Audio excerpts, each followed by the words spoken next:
What's up, everyone? And Res Romy. Can you DM KK to join ASAP, please? The queen of the round table is up. Be here, everyone. Appreciate you all. And going to bring up everyone over the next minute. We should have put music. Next time we're going to have a device. Just prep them, just in case. Next time we're going to have a device, we're going to be able to put music and record everything as well. Fuck yeah, we got Kim. Bring up Kim.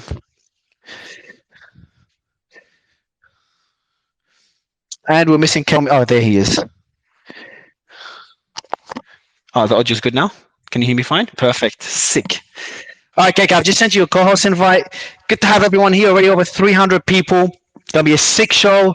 Gonna do more giveaways. Pretty sick debates. Dogecoin is gonna be a big topic today. NFT hour. We're gonna start hinting of something big coming, but I can't give too much information today in the NFT space. Sunday morning. Hey man, how's my audio?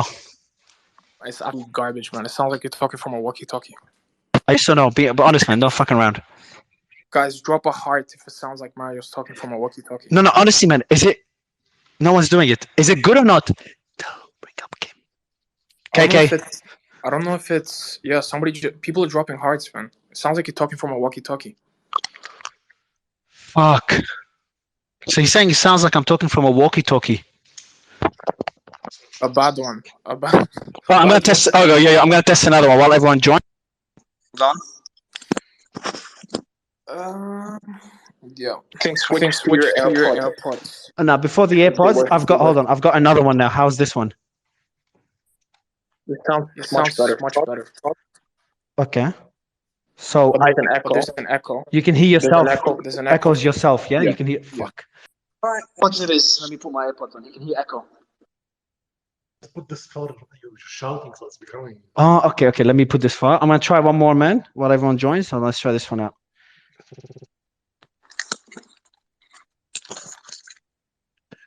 All right, let's see this one. All right, let's try.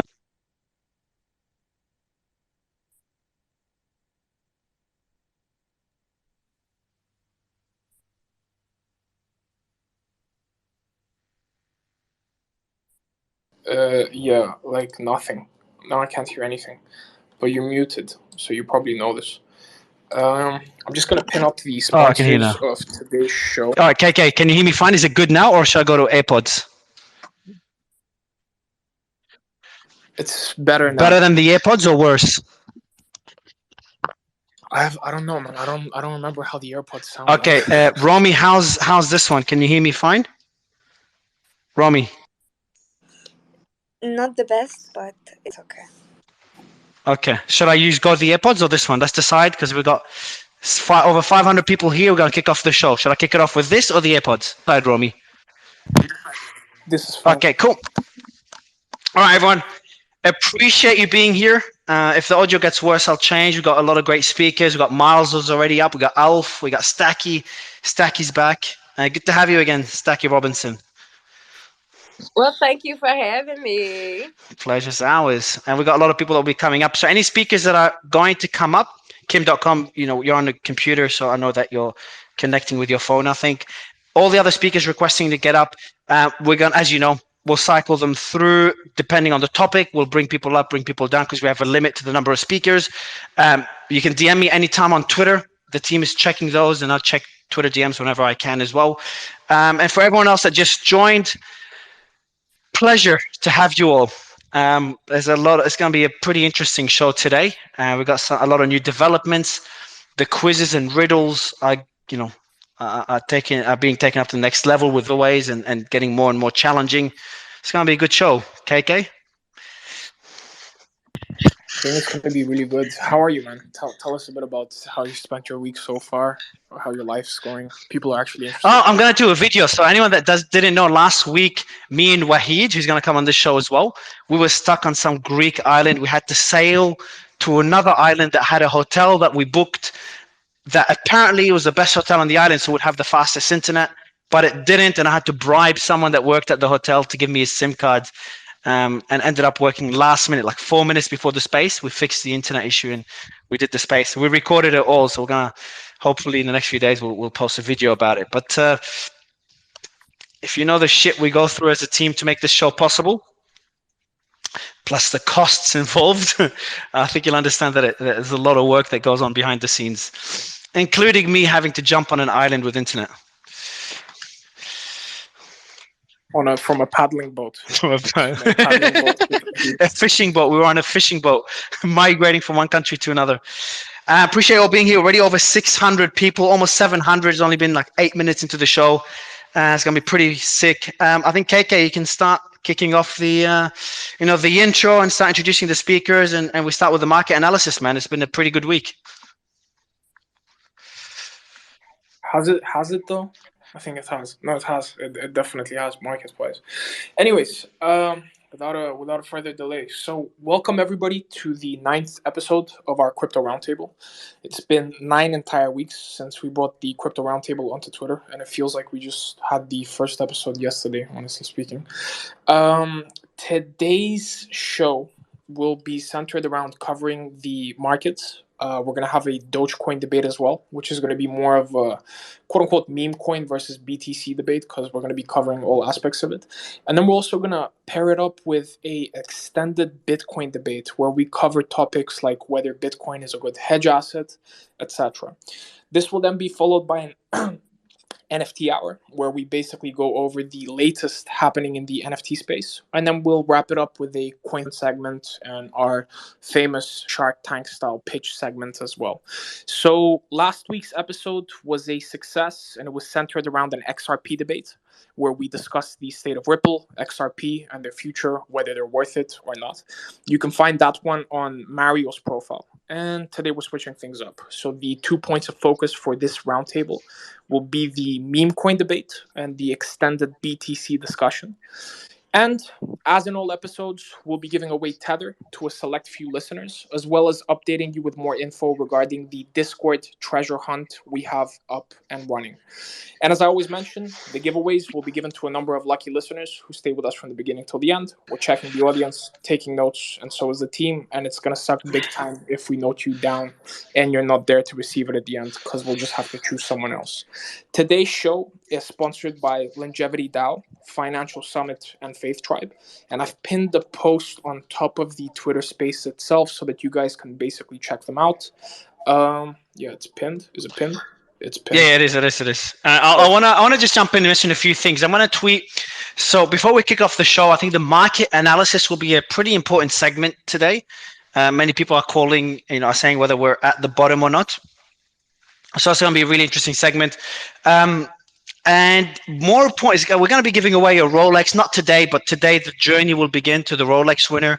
And that's given away by one of our sponsors. Romy, can you tell me which sponsor gave away the Rolex so we can give him a shout out? And then, so the market analysis is going to be really important. We're going to have another Bitcoin debate because a lot of people ask for it. They want to, there's two sides to the argument. A lot of us are supportive of Bitcoin. Some of us are not. And I think it's worth going deeper into the debate and some of the points that were brought up in the last debate, because that's based on popular demand. The Dogecoin debate is also based on popular demand. And NFT hour, we're going to be focusing more on NFTs now, just because I wasn't as bullish about the space ago, but this is changing, and we're going to be a lot more involved in the space, as in me personally in IBC and NFT tech. So that's a bit of an overview. I'm going to be doing posting a tweet now that I'm going to be pinning it. Did you get your Tiffany's pendant or no? Oh yeah, shit. Did we cover that in the last show, the Tiffany pendant, or no? No, we covered it like broadly, but you were with me. You were with me when you got it. What's up? We never covered with real fashion contacts. None of your stuff. Yeah, he gets me on a fucking call with gets me in contact with the marketing manager of Tiffany International to try to get the pendant. I thought there's going to be so much demand that I won't be able to get it, but there wasn't that much demand. It was actually pretty easy to get, and the floor hasn't moved. It's been at the mint price. So what was the real world gave you something, Mario. What was the process for you to actually get it and mint it?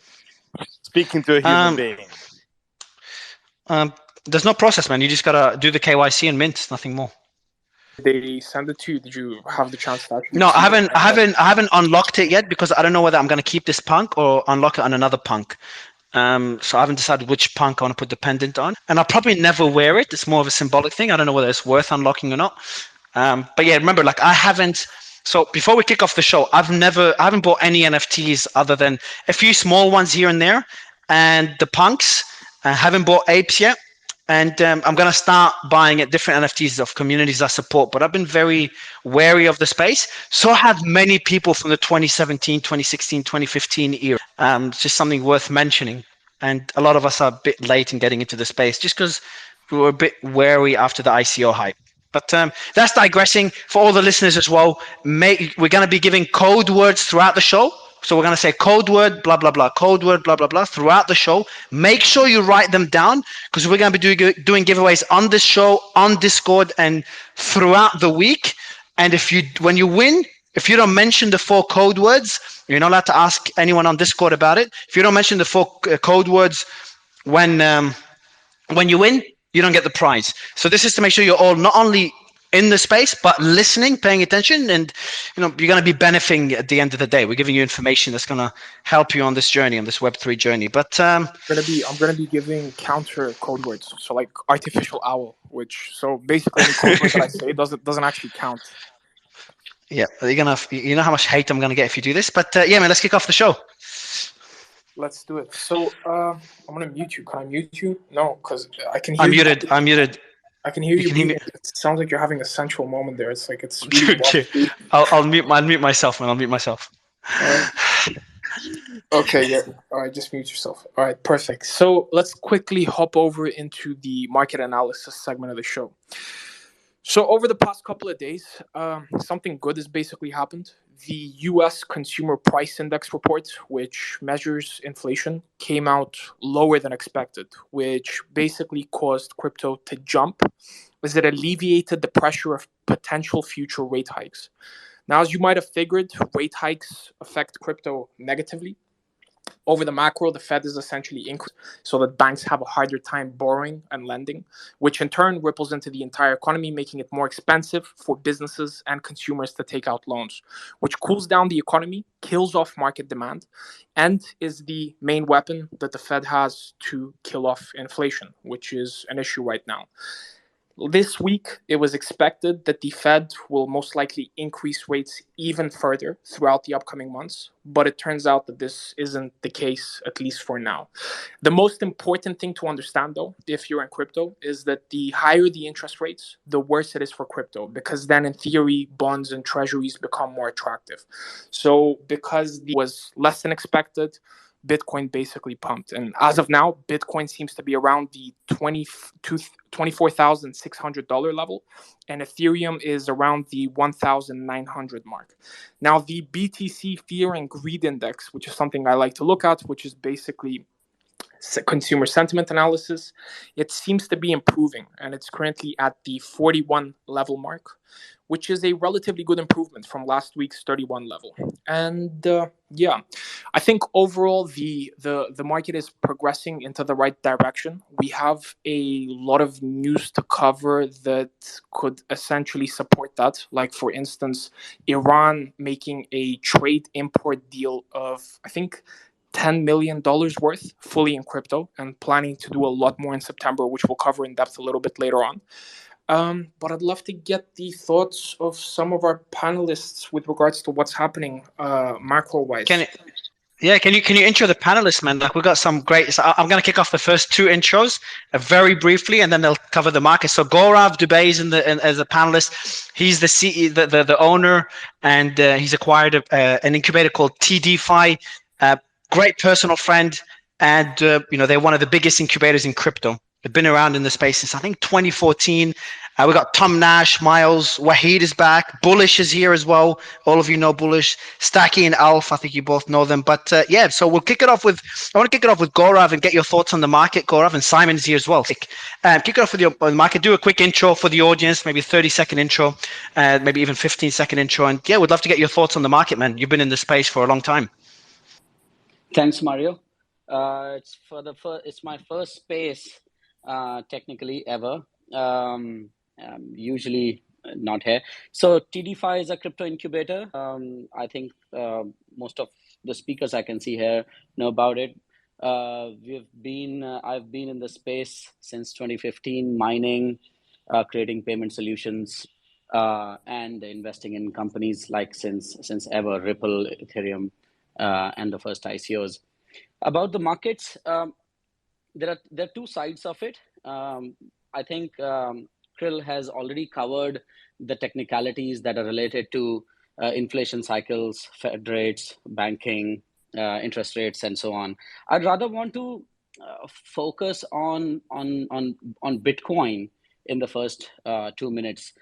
Bitcoin somehow had found us in the last 5 months where it has outbeaten the decline rate of some of the top assets, right? We've all seen those banners, those memes around internet where Bitcoin didn't lose as much as a lot of other did, Tesla, um, uh, eBay, and so on, right? I think that's the best sign we have got in the pseudo bear that we have just gone through, right? We have the world has seen Bitcoin better than, let's say, most of the stocks, not just in the American markets, but in the local markets as well.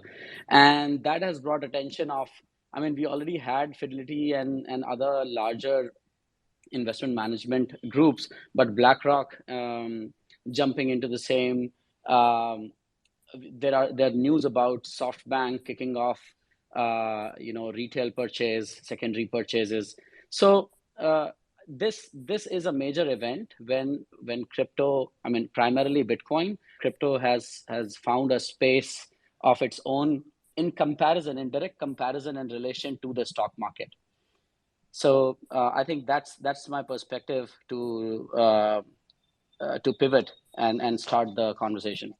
Yeah, I think you made some two interesting.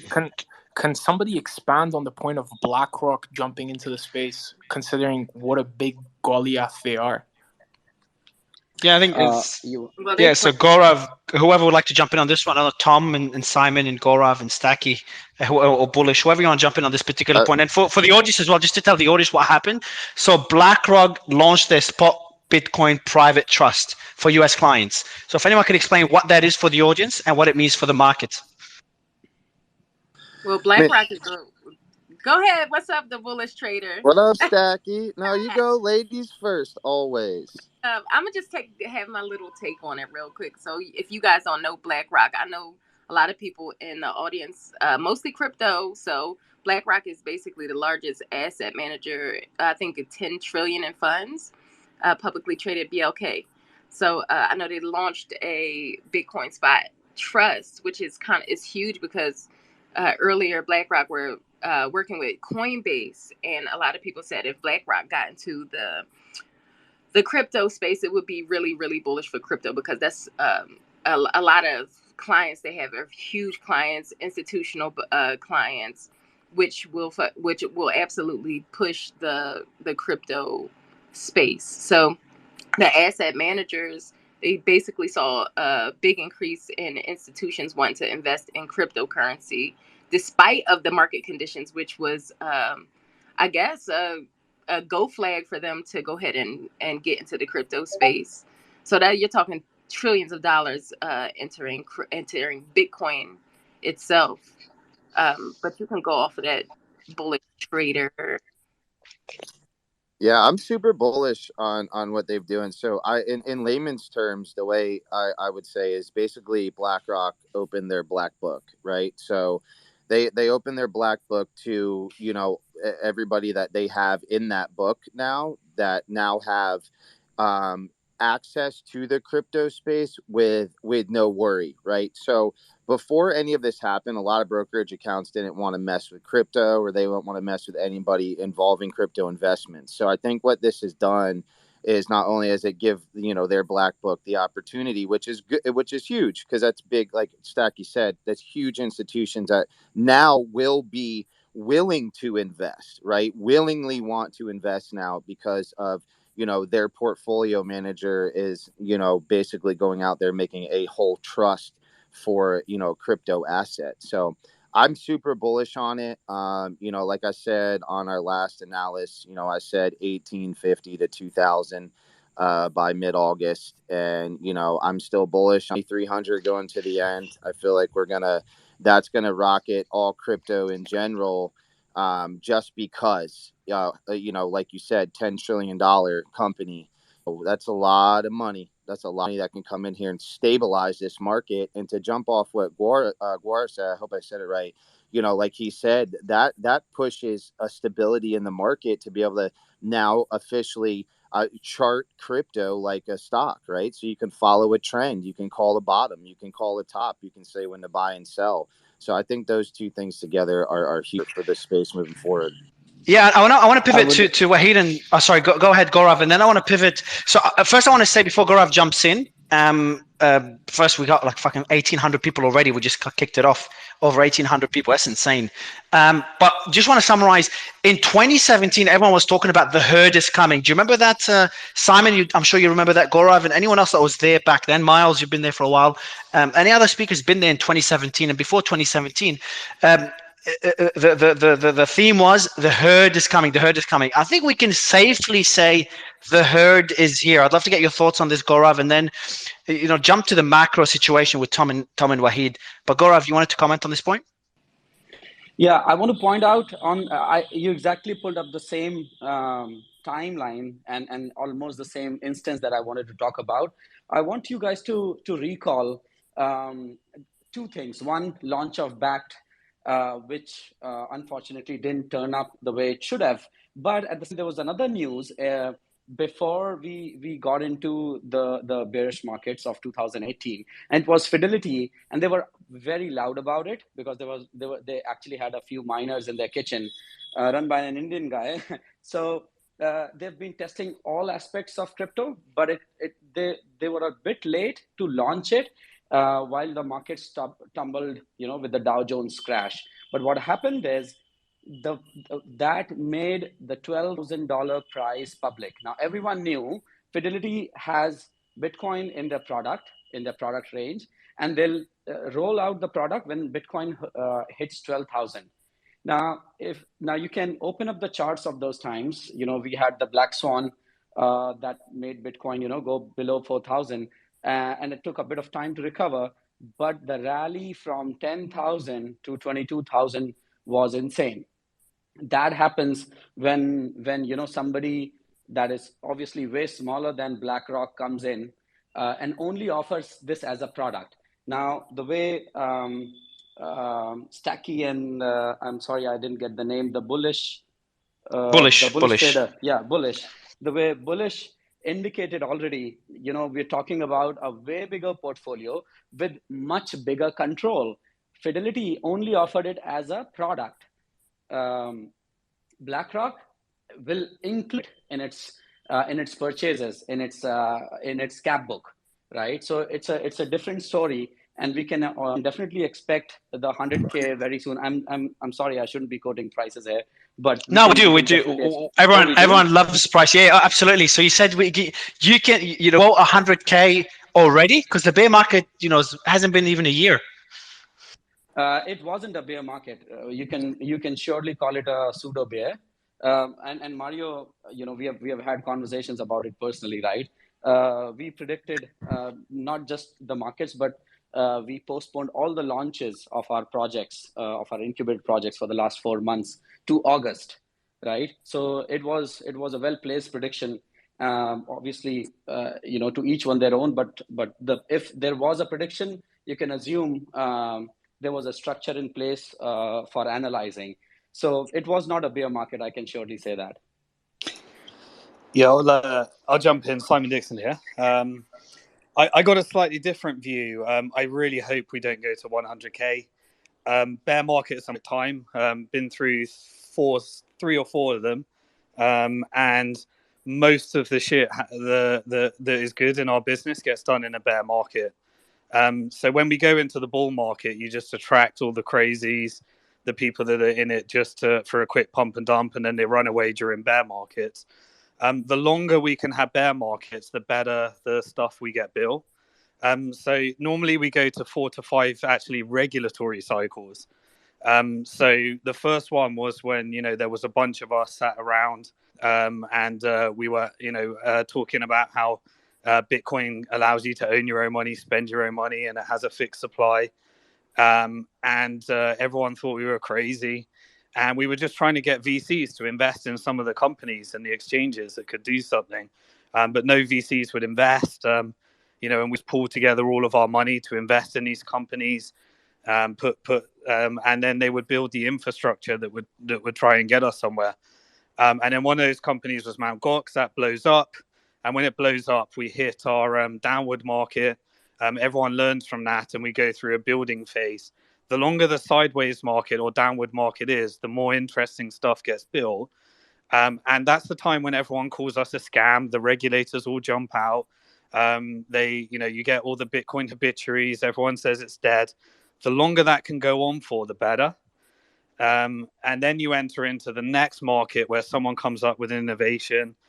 Whether it was the ICO boom, which brings all the people in, all the again that try to make money really fast, and then Bitcoin goes up, everything goes up with it, and then it's just complete carnage. And then a regulatory crackdown happens again, and then you go through the cycle again. So we've had it with crypto lending.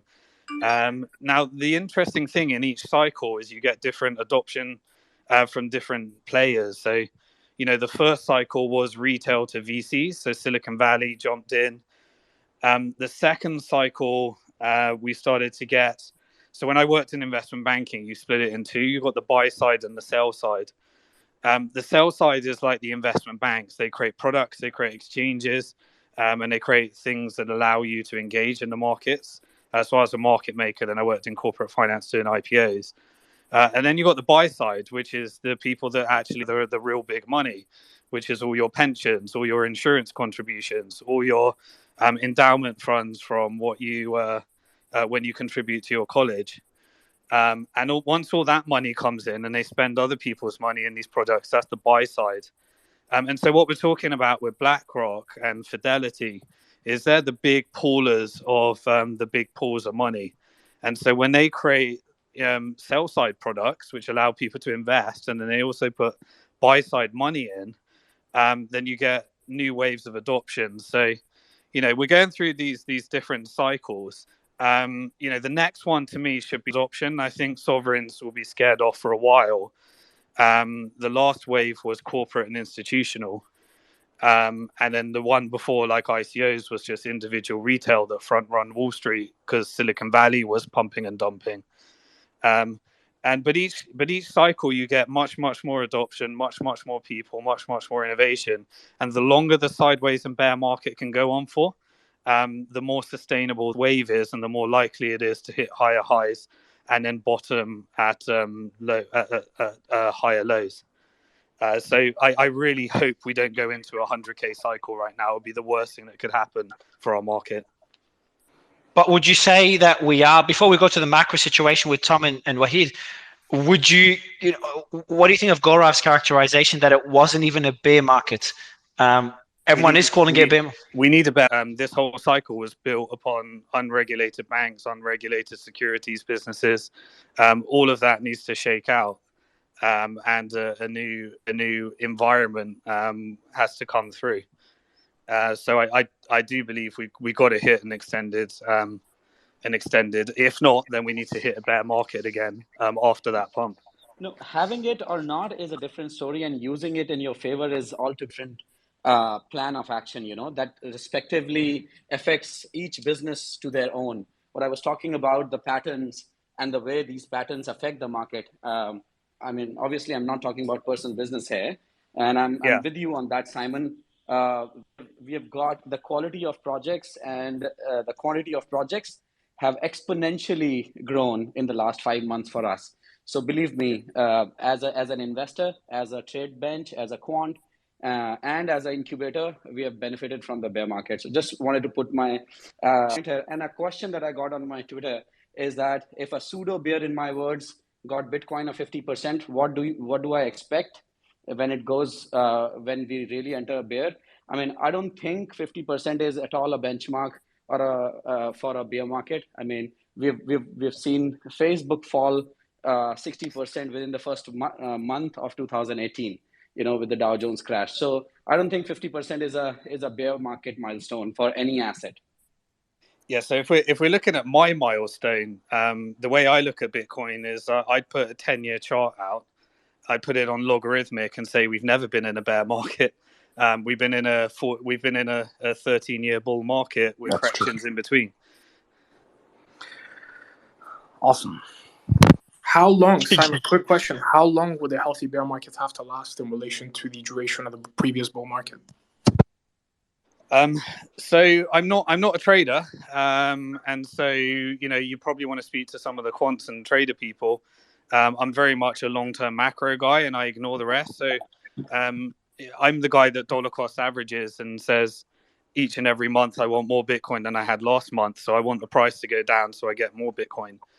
I'm that type of person. I never call the markets. I never buy more when it goes down or more when it goes up. I've just seen too many people get wrecked with that. So not really a trader. And, when I was a market maker, I just know that very few get it right and very few make money trading. So 90% lose, 10% of insiders tend to get that right. And the people that are making money trading tend to be those that are deeply connected to the exchanges, the inside, and are playing all sorts of shenanigans and market manipulations. So I have a question on this point, Simon, and I know Wahid, you wanted to jump in, but before we do that, Simon, I've always been under the belief, and I still believe that hodling or holding your assets is the best strategy, which makes sense. But do you think it's a good idea for people to take their profits when they feel like the hype is I'll tell you why I asked this question. Multiple people held assets throughout last year's bull market and think it's going to be the extended bull market or the super cycle, and obviously the blue chips corrected moderately, or we could say heavily, and are picking up. However, if you did hold assets that you thought were blue chip but were not, or ended up not being blue chips, they're not recovering as Bitcoin, ETH, etc. are. Do you still think that holding your assets throughout bull markets is the better strategy? And does that apply for all assets, or exiting during bull markets, even though you can't time it perfectly, is something you'd recommend? If you're into alts, you have to be a trader because coin market cap is never the same every year. Bitcoin's been number one all the way through, and then ETH has become a bit more consistent. Now stable coins are taken some of that spot, but every year it's a different flavor of the month or flavor of the year in coin market cap. So if you're holding alts, then you have to be a trader. Holding those all the way through, they always go down over the time cycle, and you have to be on to whatever the next flavor of the year is. If you're talking about Bitcoin, then it's the only asset where I'm comfortable dollar cost averaging the whole way through. ETH, I've grown comfortable with a small percentage of my Bitcoin, and I invest in equity because you have to hodl. It's a 7 to 10 year forced hodl. All the rest you have to be a trader. So if you have to be a trader, then I allocate a much smaller percentage to things that I have to trade because it's stressful. And most people have their own lives to get on with, and they can't follow the markets all day in, day out. Stack, you wanted to jump in? Gaurav, to the macro situation with Miles, Tom, and Wahid. Go ahead, guys. Okay. So, no, what I wanted to say is, since we're talking in terms of bear market, which is an actual investment term, the actual term is 20% down from the recent highs, right? So that's what we're in. We're in a bear market, Can't really make your own terms up to something, when you're using actual investment terms. So, so far as the bear market is concerned, to me, what I'm looking at is we're seeing a downward trend on a daily, even though we're getting some bullish action. So, with in a bear market, you get highs, you get lower highs and lower lows, right? So that's exactly what you're looking at until we see a breakout above, the downward trend. So once we find a breakout above the downward trend, then we can see ourselves in a different market. If you're looking at SPY, QQQ, and your certificates, we did have a slight break on the SPX, but that's all. we're still in a downward trend on both crypto and traditional markets. So are we in a bear market? Yeah. Technically, that's from all-time that's a highs. nice segue to the cryptocurrency. I disagree with that, but yeah. Anyway, nice segue to the macro, because the macro sucks. Well, I mean, shall I go, Mario? Go ahead, Faith. Yeah, Of course, great. man. Faith. I love being called Faith. I just wanted to conclude my side simply with two statements, appreciating Simon's perspective about people who are actively investing.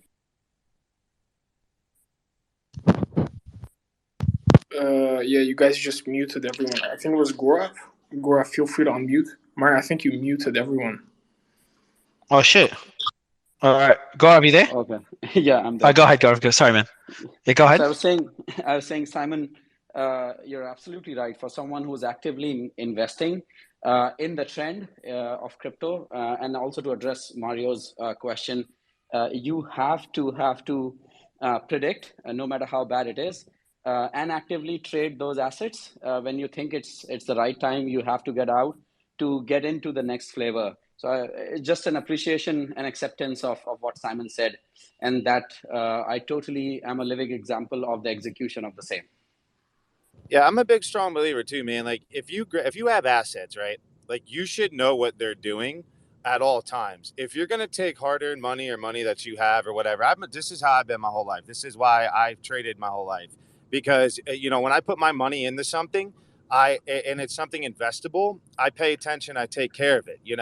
So I'm a strong believer in you should cycle through everything you do. You should take profits. You let it dip. If you like that, if you still like Bitcoin at 20,000, then use all your profits to scoop it right back up. But I feel like if you're not taking profits, what are you investing for then? Are you just here? Do you just want to come here just to throw some money in something and hope it does whatever it does? But I feel like if you come somewhere and you drop money, whether you buy a house, you buy a stock, you buy crypto, you are here to make money. You're here to have some type of lower buy and higher sell. The thing is, people don't sell. That's the problem. And then they think something's going to gain them more value, and it doesn't. And then next thing you know, you're shot and ETH is at $900, right? So I think I'm a strong believer in selling at the top or at least close to it, regardless of if it keeps going up or not. You got to take profits in these situations. Love it. Yeah. Love yes. it, Sorry. man. Can I add one point on that? It depends on your definition of money. So for me, I have, when I think of how I manage my portfolio, I have spending, which I do with fiat currency. I don't consider that money. I consider that something that allows me to spend and goes down in value and is not owned by me and can be taken by my bank at any time. I then have money, which I consider a store of value. So I have physical gold and I have Bitcoin. And then I have investing, which is where I invest in equities. Maybe I'd put a small percentage in crypto. Maybe I'd put some yield. And that would be investing. And then there's kind of contribution, and then there's trading. But trading would fit into investing.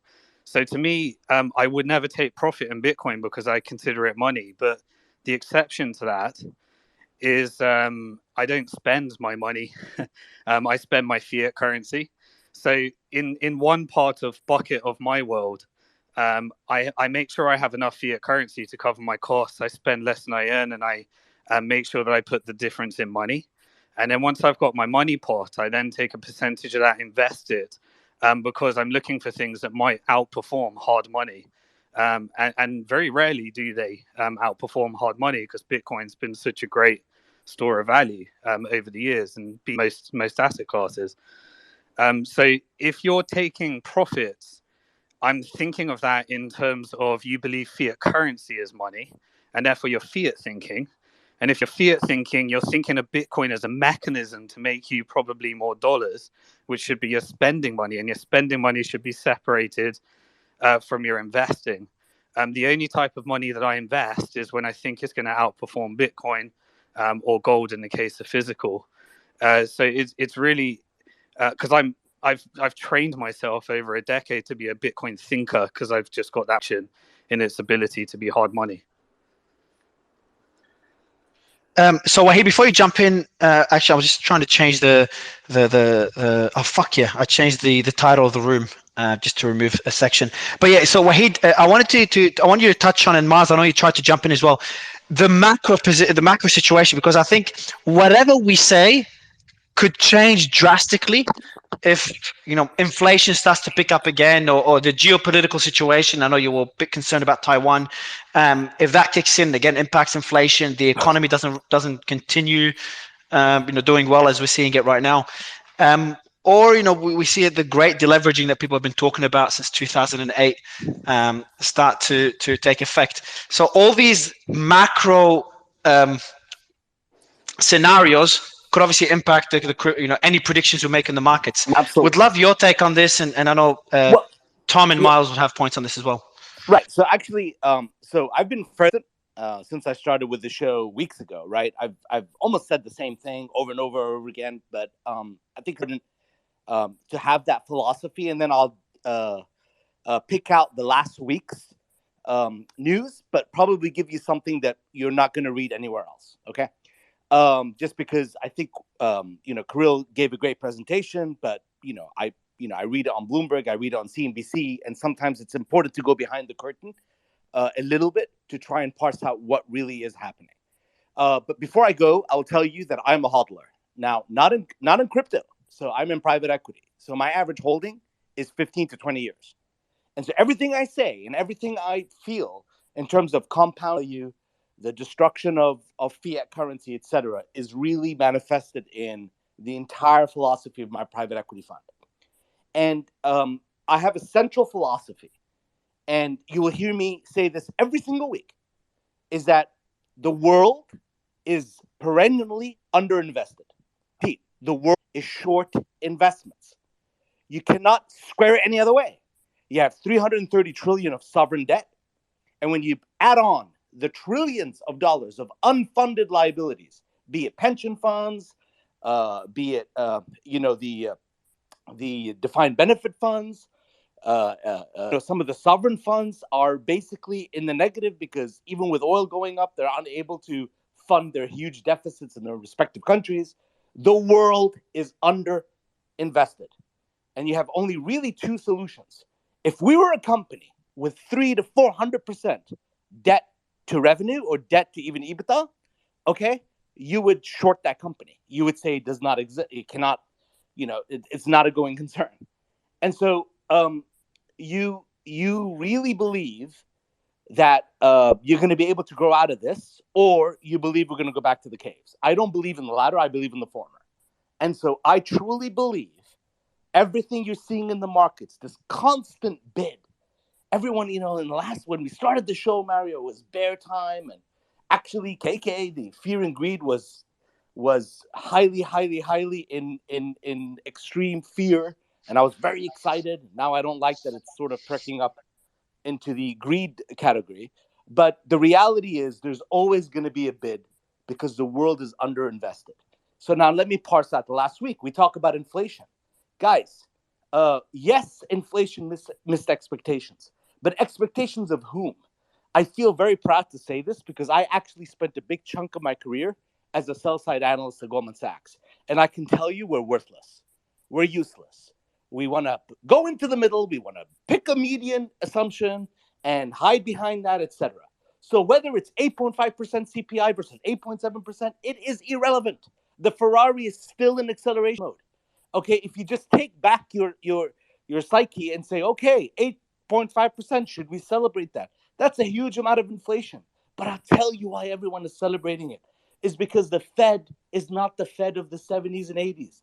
The Fed likes to create forward expectations. The Fed likes to create forward expectations around what now with the PPI today and CPI yesterday in order for them to actually have the world believe in a soft landing. Because the more you believe in a soft landing, the more companies actually don't retrench on spending and CapEx and hiring. And so they create a self-fulfilling duty. That's why the Fed of today is very different to the Volcker days, because they want forward expectations. They want everything to be discounted.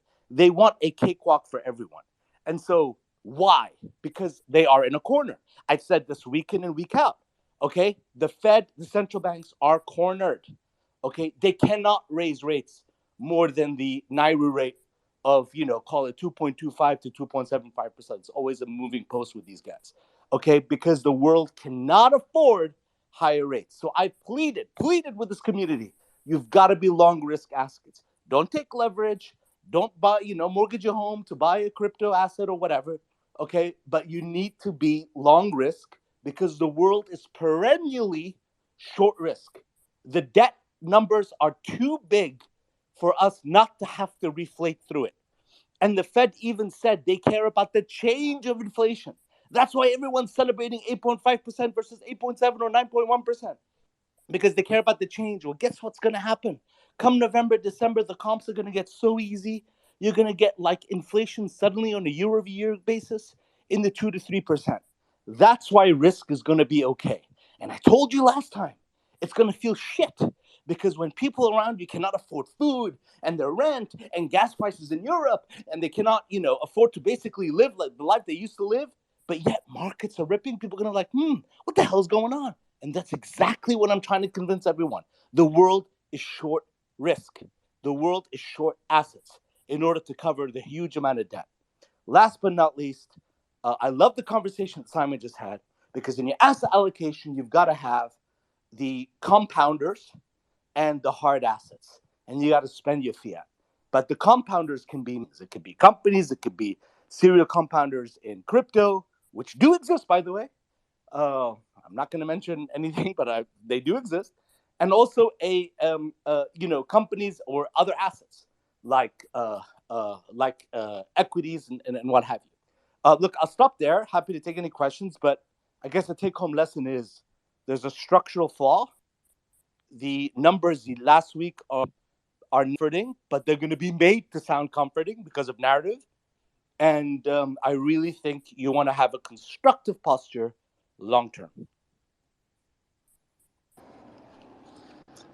Yeah, I agree with that. And for me, somebody that does both sides of the fence, long term for me personally, is physical assets, houses, real estate, land, all that kind of stuff. Agreed. And then my short term is going to be market money, or anything where I just take my money and I put it and it sits on the screen saying I have this much and then now I have this much, So I agree I strongly agree with that. Yeah, And I think long people are term's a bit of a missing that dangerous too. game as well. Yeah, I think the long term discussion is a little bit of a dangerous game because people use that kind of as an excuse to hold shit coins and to hold assets which have not proven to be appreciating assets. Obviously, as you alluded to before, Simon, like Bitcoin's basically the only one that's proven it throughout history. Of course, you've had a few other exceptions, like now Ethereum is kind of pushing itself into that category. But I think if you are going to take the long term approach, Faith is taking, you have to be very selective with what assets you actually include under that basket, and also be very willing to take profits and cut any particular narratives in the meantime and kind of pivot to where capital's flowing. So you just got to hope you're on the right side of equation after all said and done. I think it's a really do you know what, when people get this debate wrong is just time frames that they're discussing. So you got to remember that the fiat currency is a Ponzi scheme, and so any act to try and reverse that Ponzi scheme is not going to happen because that exposes the whole thing. So are they going to expose the way that you have to look at the economy or fiat currency is if you want more money, you have to have more debt. If you want less debt, you have less money.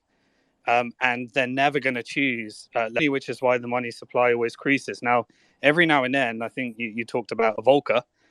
You get a Volcker moment where somebody tries to take the way that you would manage your personal life into managing the world reserve currency. The reason that we have these cycles is because fiat currencies go in cycles. You had the Dutch Empire, you had the British Empire, then you had the dollar. And while that cycle is still alive, while the dollar is still the world reserve currency, at some stage it won't be. That's inevitable, predictable, and guaranteed. It's not going to be the world reserve currency forever. It has to change because they always do. They always die. and you always get hard money in between as it transitions to the next Ponzi scheme. But we're living through a moment of how long can you keep the Ponzi scheme going? Well, there is one more Hail Mary, and that Hail Mary is central bank digital currencies. Central bank digital currencies are extremely interesting because they're essentially modern monetary theory.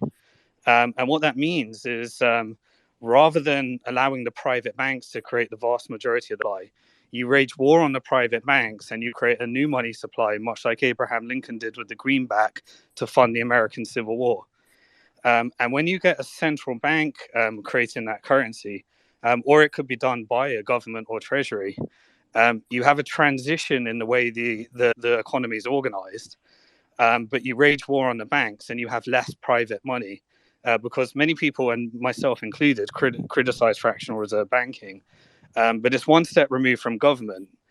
But it's a deleveraging of the economy. You're replacing debt money that was created as debt with money that isn't created as debt. There's a consequence to that. There's loss of privacy. There's a more communist way of organizing an economy. But it's the final Hail Mary in keeping a currency alive before you have a debt spiral. Now, in the real world, everybody knows what it's like. No one can afford to buy their houses. They're using their house as an investment in order to try and beat inflation. If they can't get on that cycle, you have this really big rich-poor divide between those that can afford their houses and those that can't. Bitcoin and crypto came along and gave everyone an opportunity to break the debt cycle. But you have to speculate in order to try and beat that cycle. And that's the world we're in. But at some stage, you are going to get, a transition to a different world reserve currency. And normally you have a hard money. If you go back, hundreds of years in your financial history, normally you have some kind of hard money. And then you get a situation like Celsius, where everyone takes that hard money, leverages it up, creates the next, and then creates the next Ponzi scheme. Absolutely. Simon, you said something, though. You said that crypto comes along to defeat debt. I'll tell you with all humility, when I jumped into crypto, because Mario knows I was actually a crypto non-believer. I come from traditional markets, 30 years, and I resisted. But I'll tell you what broke me. What broke me was Corona. Okay? Corona, and I don't mean physically, but it really broke me because I saw, Apple bonds trading at negative bloody yields and the Fed buying them. And the Fed helping the big people. And small to middle-sized companies like ours, and our private equity fund, had to fend for themselves.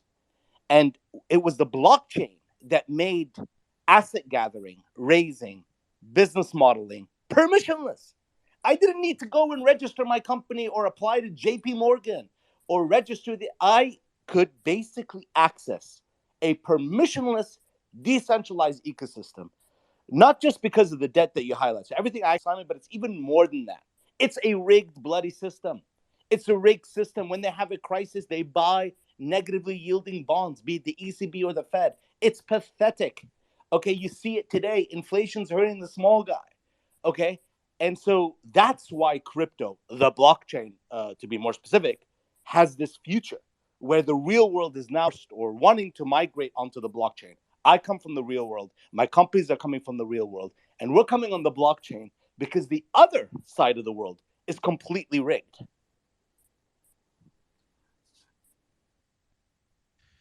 Wahid, Let's call it crypto, not even blockchain.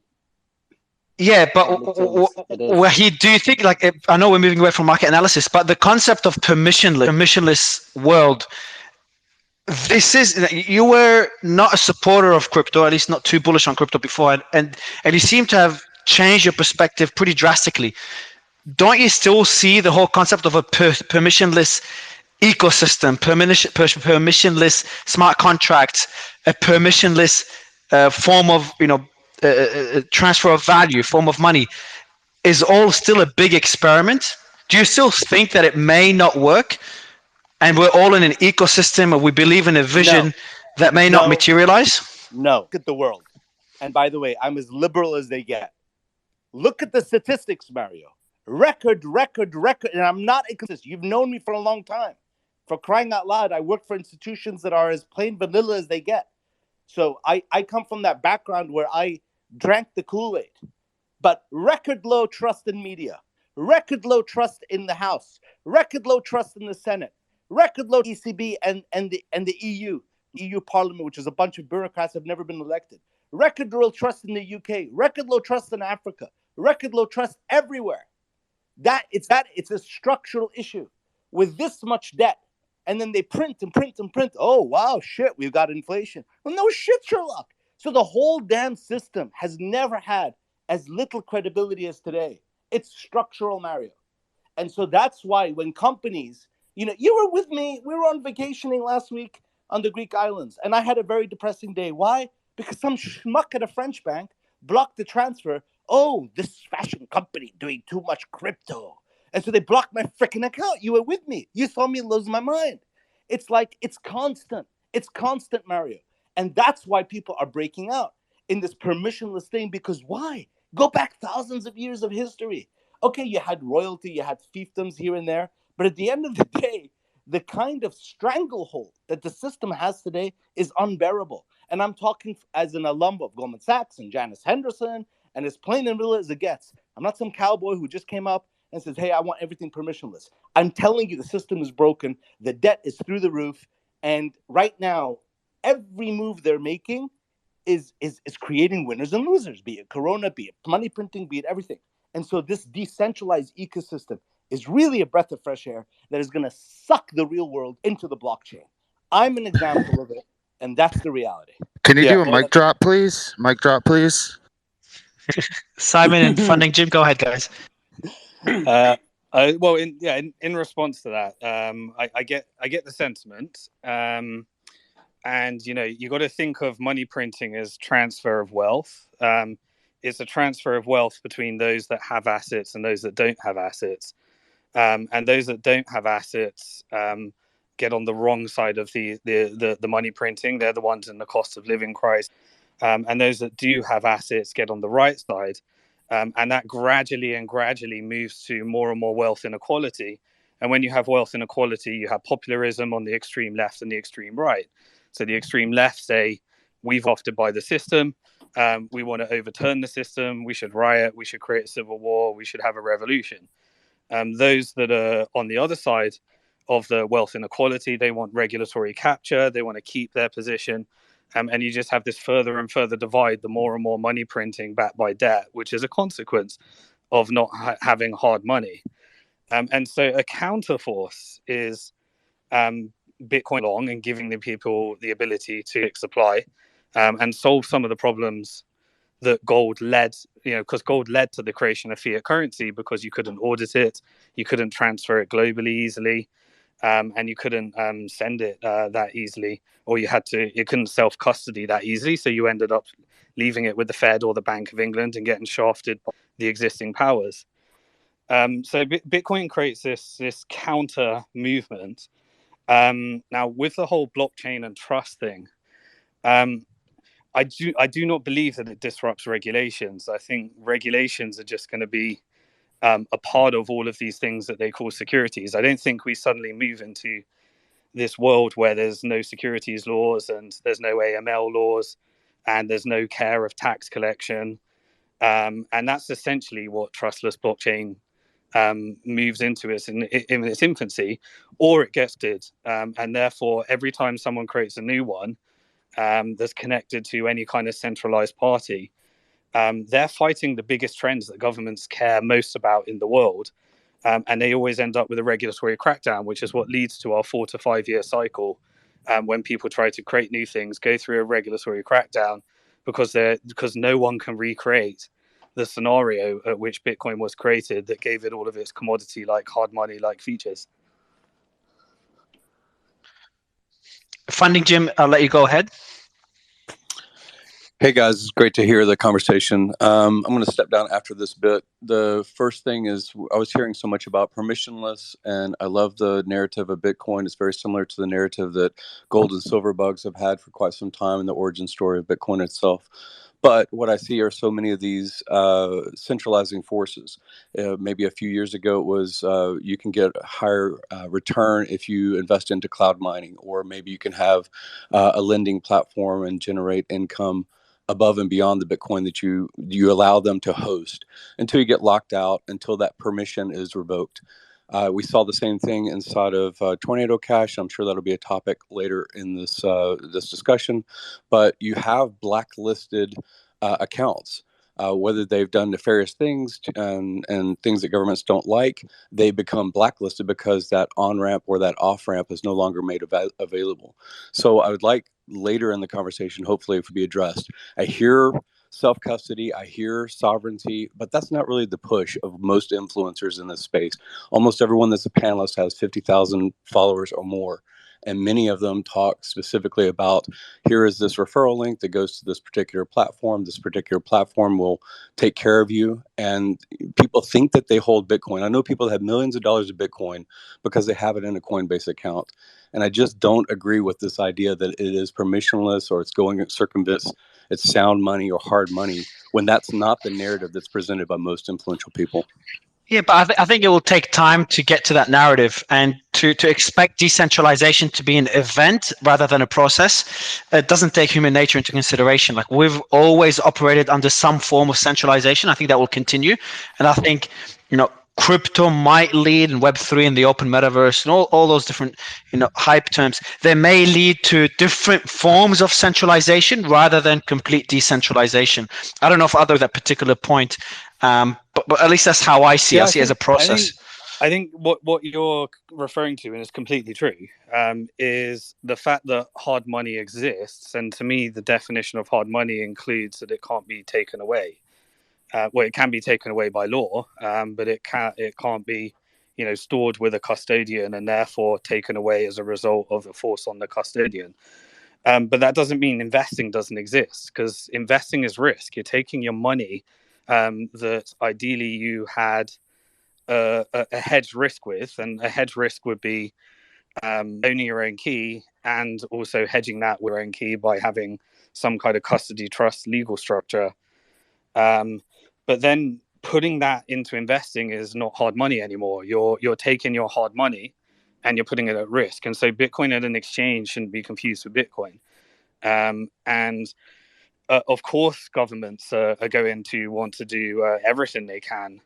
And that's the importance of, still putting lots of energy and focusing on the Bitcoin project, because it's still our world's best shot at ever achieving digital hard sound money.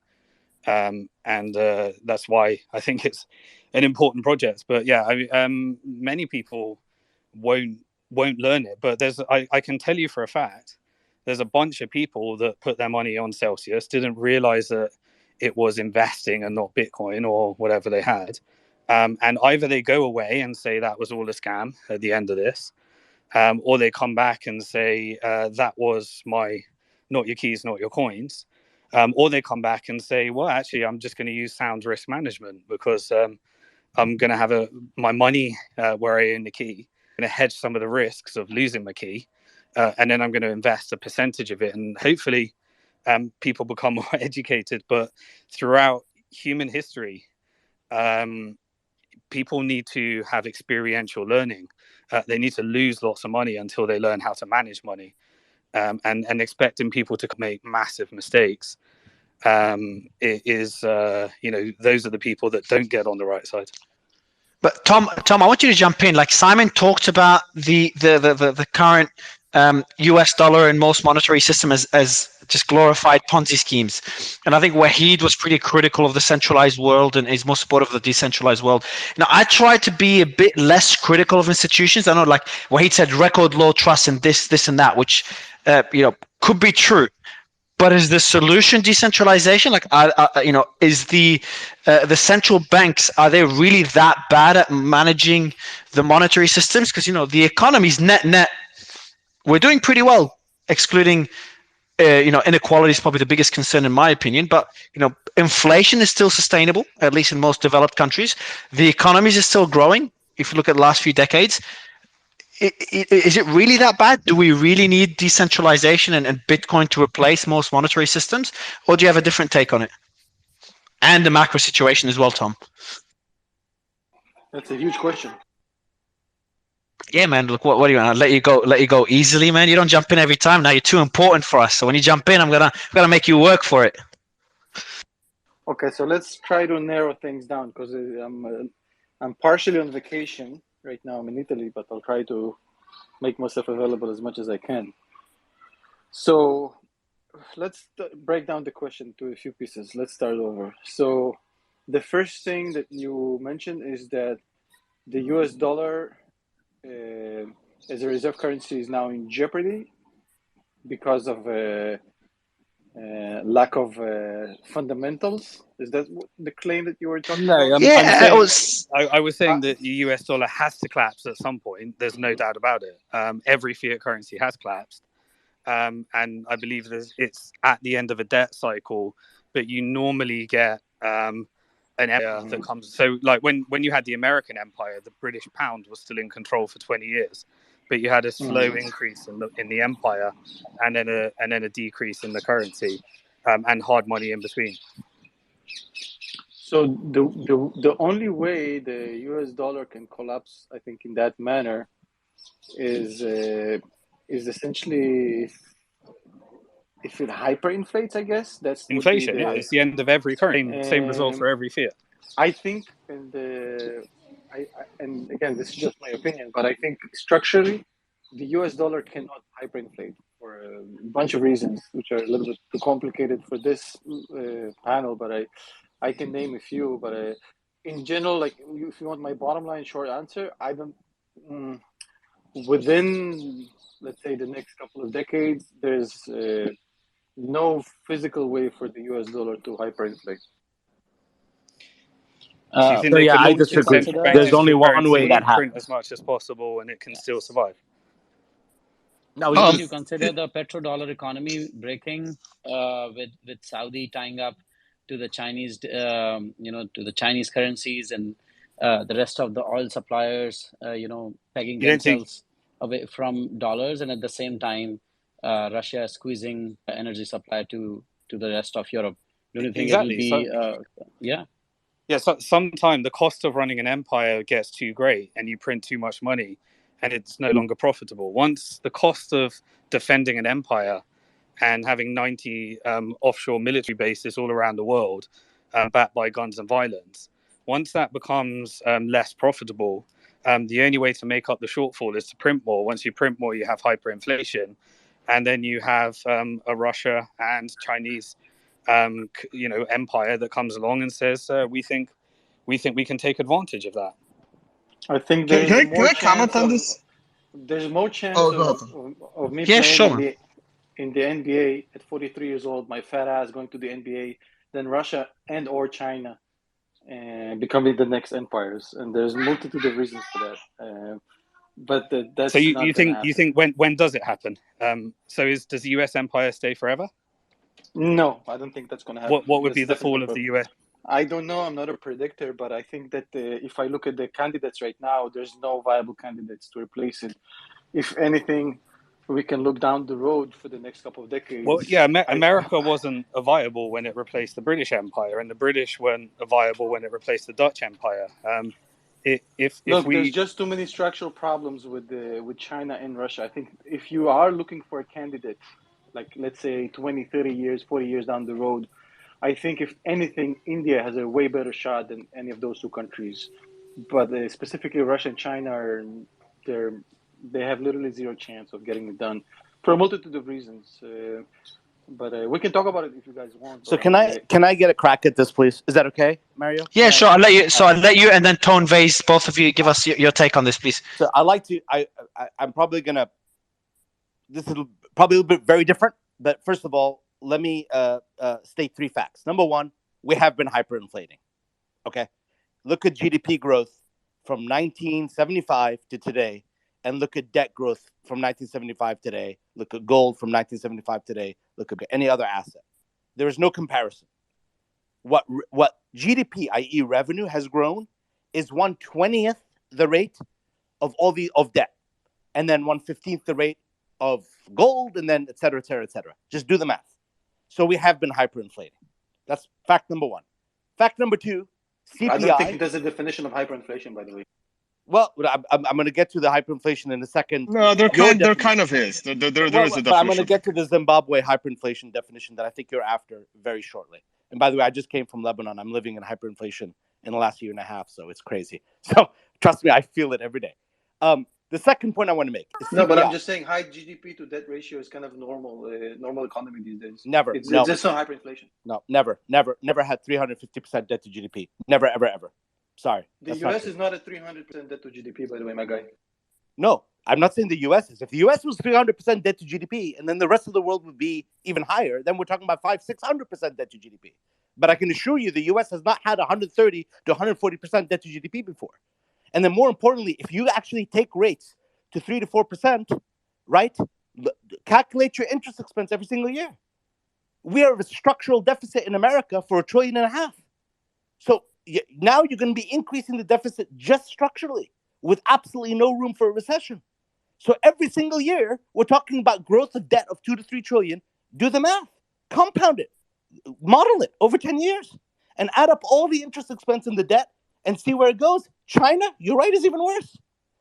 300% debt to GDP in China, not even counting the hidden shadow banking that we don't even know about.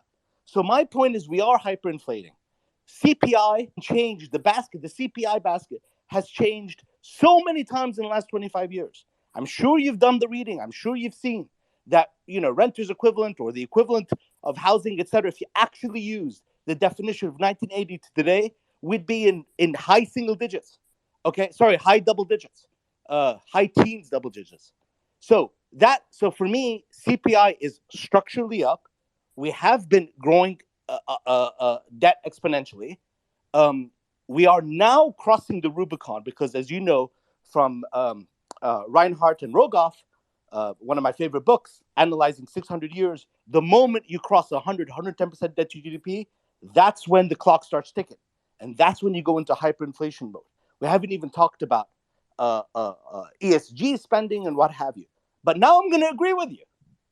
Okay? The candidates of replacement, not China, not India, not Russia. The candidates of replacement is something very different that we haven't seen before. Okay? And I'm going to say it, and it's going to sound really freaking weird. You're going to start getting societal breakdowns in Europe, in China, in different countries, and yes, in the US. Okay? You see it happening right now. You see the right and the left almost at civil war, for crying out loud. So my point is what's going to replace this, I like to think, is actually what we're talking about today. Decentralized structures, structures that cannot be controlled by institutions that are losing trust by the minute. And what's going to replace us is, unfortunately, the deglobalization. You're going to go from globalization, you're going to go to deglobalization, because every single country is going to get insular in order to deal with all its issues, all its debt problems, et cetera, et cetera. And what's going to replace it globally is a decentralized structure. I truly let me ask you. That's an awesome point, but let me ask you a question on that as well. So, what about the countries that support that first? So, let's say, Latin America. Let's say El Salvador. Let's say, African, Lebanon. I'm rooting for Lebanon. I'm loving Lebanon. The countries are the most fucked by the dollar. Yeah. Or what if you believe that's the future, then what about the countries that actually jump on board that future? Are they the next superpowers? You're going to have to fight through sanctions. You're going to have to fight through a lot of different things. I just saw a headline now about 2 hours ago of Africa being threatened with sanctions because they're starving to death and trying to import from Russia and a few things. And so now America's threatening sanctions. I don't know. It's probably going to be very, very lumpy and very, very crude and like that. But I think you're onto something, Simon. I think he or she who jumps ship and embraces the inevitable, which is decentralization, is going to win. Simon, are you in the UK? No, I live in Isle of Man, but I'm heading off to El Salvador. Well, if you're in the UK, I mean, that petition of 100,000 people refusing to pay their gas fees, and it's growing exponentially every single damn day. I mean, like, where are we going in the next 3 months? So I don't look at empires falling. UK is a zombie economy. Right, but that's what I'm saying, gentlemen. Let's think of it a little bit differently. What's coming is different. And people have too much access to information, be it Facebook or Twitter, whatever. People know. In the 1970s, where I grew, I'm older than you guys. In the 1970s, I had 3 options for news. 3. Okay? And it was national TV. All right? In the UK, it was probably 2, right? With BBC being the predominant one. There's too much access to it. People know now. And so what you're seeing are these huge seismic changes in how people accept institutions, election cycles, debt acceptance, etc. The fact that our markets have been celebrating 8.5% inflation yesterday, as if it's a kumbaya moment, and that we're not going to have to raise rates anymore, that just shows you how the narrative is gone. No, but actually the Fed came out yesterday and they said it's rubbish. They said it changes nothing as far as our policy going forward. Yeah, they didn't change anything. They came out. So And what? they sent someone that he didn't come out personally. I mean, I follow. They sent daily. They sent. So yes, okay, Kashkari. But what they did was they're not idiots. I mean, they still know they're for the benchmark, so nothing changes except you got one first little indicator of things that might get better. So they're managing a narrative. Just so you know, this is going to sound shocking to everyone, but we have looser conditions today. Financial conditions numerically are looser today than they were before 150 basis points of hiking. They're looser today, measured by the 10-year rate, stock market, loan growth, etc. Looser. And so what's happening is if they don't retrench a little bit, we're going to go off to the races again in inflation. Same thing happened in Burns' days in 1972 and 1974. They paused. They let expectations start to go up again. Everyone started partying, and then they lost the plot until 1981. And so that's what's happening, trying to manage the narrative. But that's you literally heard what Powell's conference. Alarian is warning from. He was talking about it months ago. He was saying that it's kind of like, I made a video about it. I said it's like when you go on a diet and you come down a little bit and then you let loose, you come back fatter than ever. So if that happens, I agree with you. The risk of much more persistent inflation, if they let off too soon, is going to be much worse than we're seeing right now. Yeah, I mean, they're threading needles. For me, I find it comical. But look, it's still a politicized issue. I'm sorry for the noise on my end because I'm on vacation with the kids.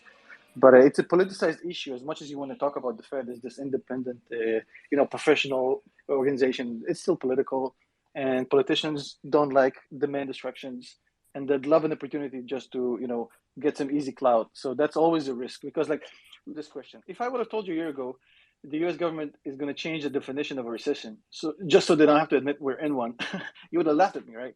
So I don't think we can assume anything about the Fed, but I feel like they're not that stupid. Probably the risk is going to come when we're at 5% next year. We probably close off the year at 6.5. Next year we close it out like 5. Then you see a real risk of the Fed saying, "Well, 4 is the new normal," and that's the real risk. Hey guys, can I jump in here because too many topics where I forget everything because I don't have a pen and paper. Mario, thanks for bringing me back to the spaces. I actually have a good time on the spaces, so I'm happy to be coming back. I appreciate you, man. Thanks for coming back. Yeah, I also see a lot of friends here. Simon, hey, good seeing you again. I'm finally back in civilization, so we probably have to do a follow-up on Celsius with all the lawyers. I see Kim.com listening. Hope you're doing well. Hope the appeal's going good. Was fun hanging out in your house that time in New Zealand right before COVID, literally right before COVID. Hey, okay, real quick on a bunch of stuff that was said. I agree with a lot of it, but here's just my slight different views. So I guess Tom, I actually I was with you. Like the U.S. dollar, who's gonna come challenge it? I was a U.S. dollar bull. I was laughing at all the hyperinflation claims, especially of the U.S. dollar, for years on my YouTube channel, 5-6 years, and then everything changed with the 2020 election outcome. From the day of the 2020 election and the way that election went down, and I was there on January 6th as well. Hyperinflations are political events. They're not the cause of money printing, and this is where I disagree with Simon. Miles, I'm not sure if you unmuted on purpose or by accident. But this sound coming through. Thank you. So hyperinflations aren't caused by money printing. I mean that's actually ludicrous. I know it's Zimbabwe and I know it's Venezuela. No, hyperinflation happen. All hyperinflations You've happen got Milton because Friedman rolling in his grave right now. right. But all hyperinflation happen because of the loss of faith in that government. Okay, whether it's domestic loss of faith or whether it's international loss of faith, or usually both at the same time. Okay, that's what causes hyperinflation because like no one wants your money. Ukraine is in hyperinflation. You just saw like they kept their currency stable, but it was obviously hyperinflation, right? Like we all know what's happening in Ukraine. Who would want that currency on a global scale? It's in hyperinflation, right? It's being just held back artificially. So so it's the same in any country. The country ends up printing because nobody wants the money. Okay, so the political incident happens first. The money printing happens second as the outcome of the politics.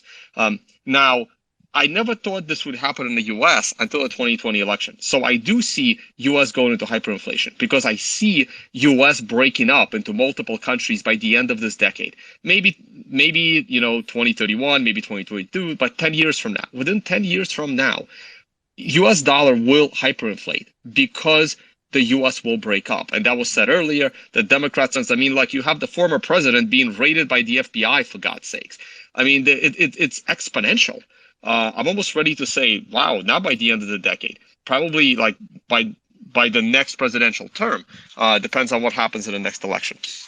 So that's kind of my view on that. And Russia is definitely not going to take over. But China, it is possible.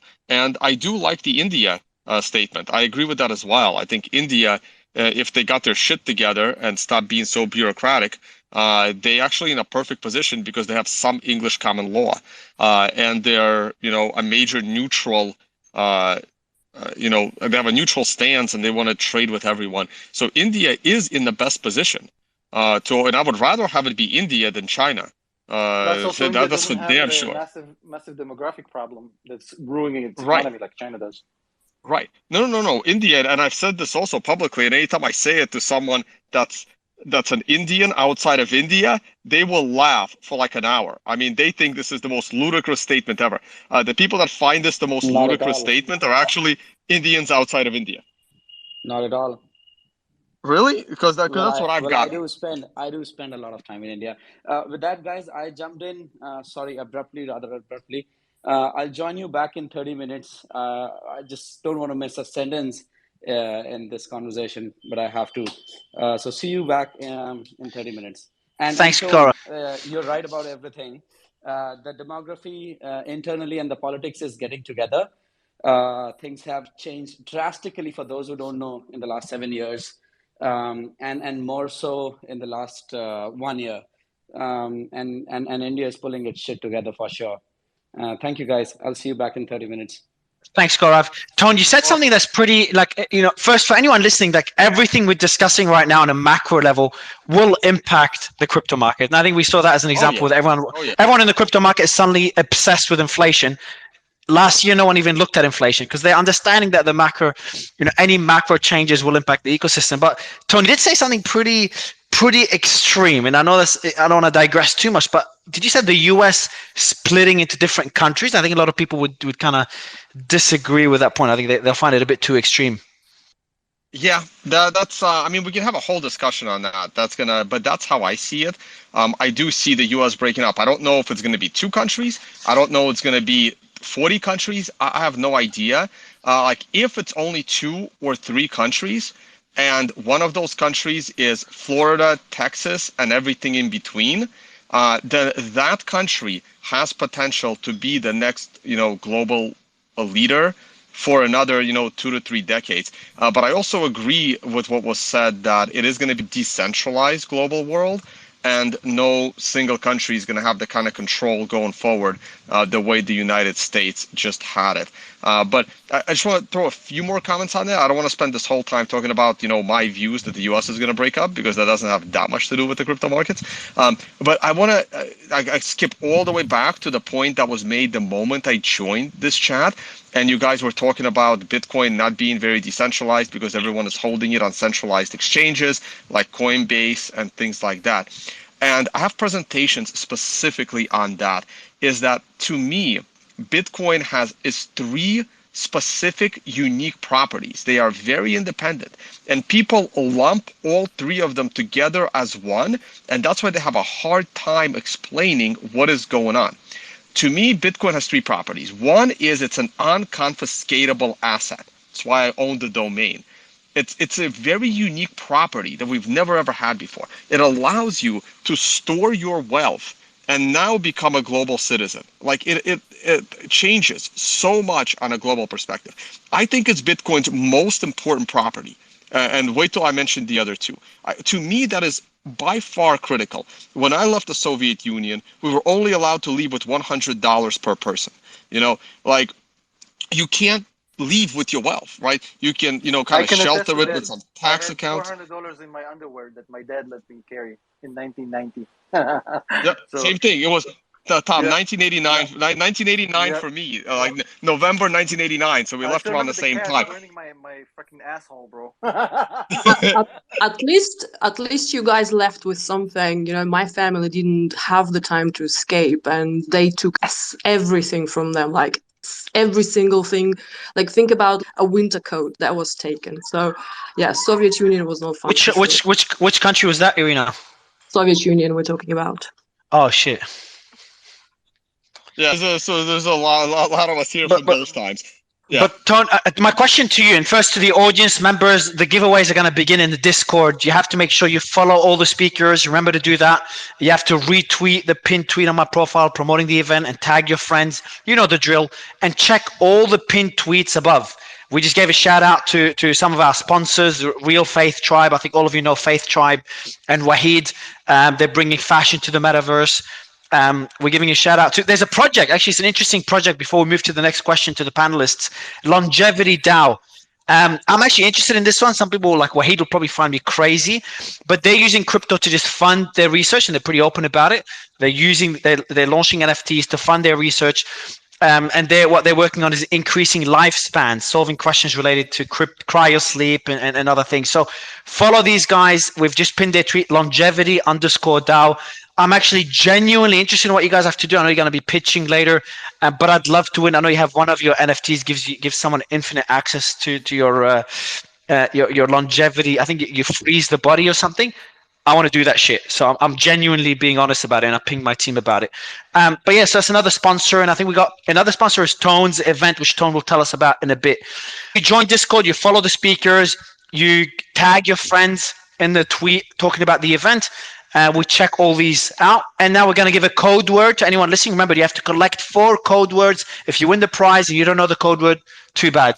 The first code word is bold. Bold, as in no, it's bold for bald head. So that's the first code word, is bold. Okay, make sure you write it down. Anyone that wants to win the giveaway, that's not the Rolex giveaway, that's the money giveaway. Ton, the next question. I think we went over the macro situation. We kind of digressed a bit, but how does that impact crypto? We're all talking about the monetary system. Simon called it a Ponzi scheme, which I think is a bit extreme, even though I agree with almost everything that Simon says. But potentially not sustainable. I think Tom gave a different perspective of this. We're all critical of the financial system. In the short term, you expect that crypto, and in the long term, I think you're going to say you're extremely bullish. But what do you expect in the next few months? Yep. All right. Simon, go ahead. Oh, sorry. I'm just going to have to jump off for half an hour. I'm going to come back. Okay, go cool, for it, man. guys. I'll see you soon, man. Go ahead, All right, Tom. cool. See you soon. All right, real quick. Let me just finish the other 2 properties, and then I'll directly answer the question. So, unconfiscatability is one property. The other property is censorship-resistant value transfer, right? Like this is like the SWIFT system.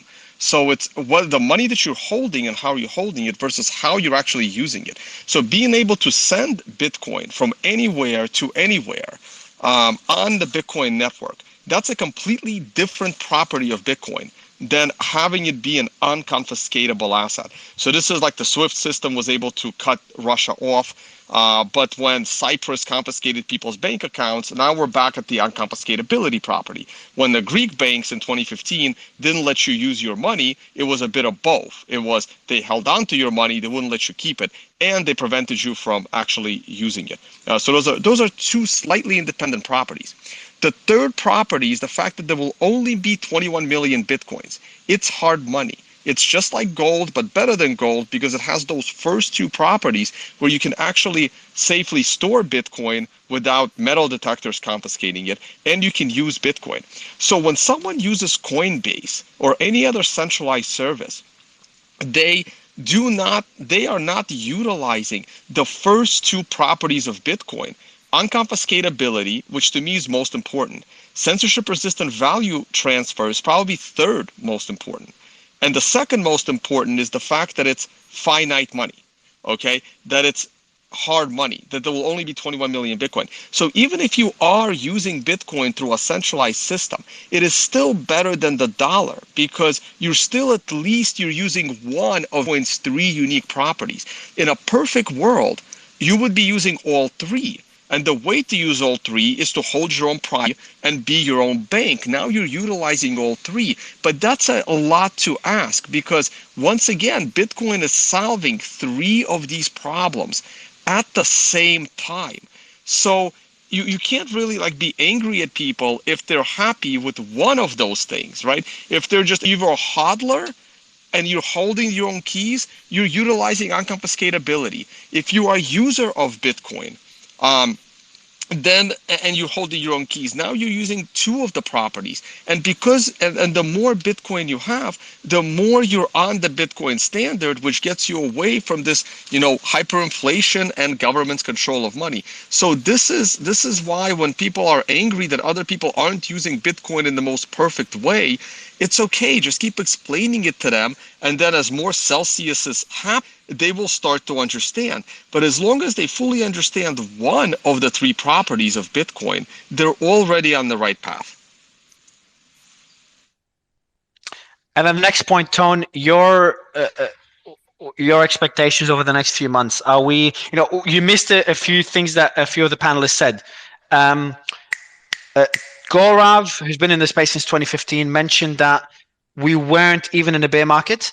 It was just purely a correction. I think Wahid was, he was talking about the macro situation improving. Simon Dixon said like he hopes we're not recovering. He doesn't think we're recovering, and we need to see a real bear market before we see a recovery. What's your take on the market? I've been bullish on the market for the last couple of weeks. Even throughout this big downturn, I expected this summer to find lows in both the stock market. Now the summer is long. The summer, started at the end of June, and we crashed right at the end of June, right? So the moment the summer started, we had a pretty big crash, and that had potential of being the low. I think we crashed down to like 27, 28. But I always said back then, look, the summer is long. The way we recovered from that late June crash seemed very promising. That I had, slightly greater than a 50% chance that the low of 27, 28 was going to be the low. But then once we started approaching those numbers again, after not being able to hold 42, 43,000, I now had lower expectations. And now the second low was made at 17,000 about a month ago, but we still have another month to go this summer. So once again, this time around, because it was later on in the summer and because the price was now lower, I have a slightly higher conviction that the $17,500 low is going to be the low. Am I 100% sure? Of course not. If I had to put a percentage on it, I would say there's a 65% chance that we're not going to go lower than 20,000 again. Because if we go lower than 20,000, I'm going to expect 18,000 to be broken. And now we're going to establish that final low at the end of the summer. I also expected the same thing for the stock market. Those that have watched my videos, they've looked at my charts. I expected the stock market to bottom this summer as well and start to go up. I didn't have a good explanation as to why it would. I'm not anticipating a 1929 crash. I'm just not. Everybody else is. I'm not. I wasn't. You can blame inflation. I mean, stocks do go up inflation purposes. You can call, I think the most risky asset in the world is government bonds. Government bonds are the biggest market in the world by volume. Who would trust government bonds right now? So where do you put your money? I think putting your money in companies is a lot safer than putting your money in government bonds. That could drive the US stock market higher. Europe is a total basket case. Europeans still have some wealth. That wealth has to go somewhere. It ain't going to China, it ain't going to Russia, and it ain't going to India anytime soon. So where's that? It's not going to go to Canada. Where's that wealth going to go? It's going to go to the United States, okay? Especially if Europe gets itself into a war with Russia. So let's say you have euros, right? And Russia, decides to attack and take over the Baltics, Latvia, Lithuania, Estonia.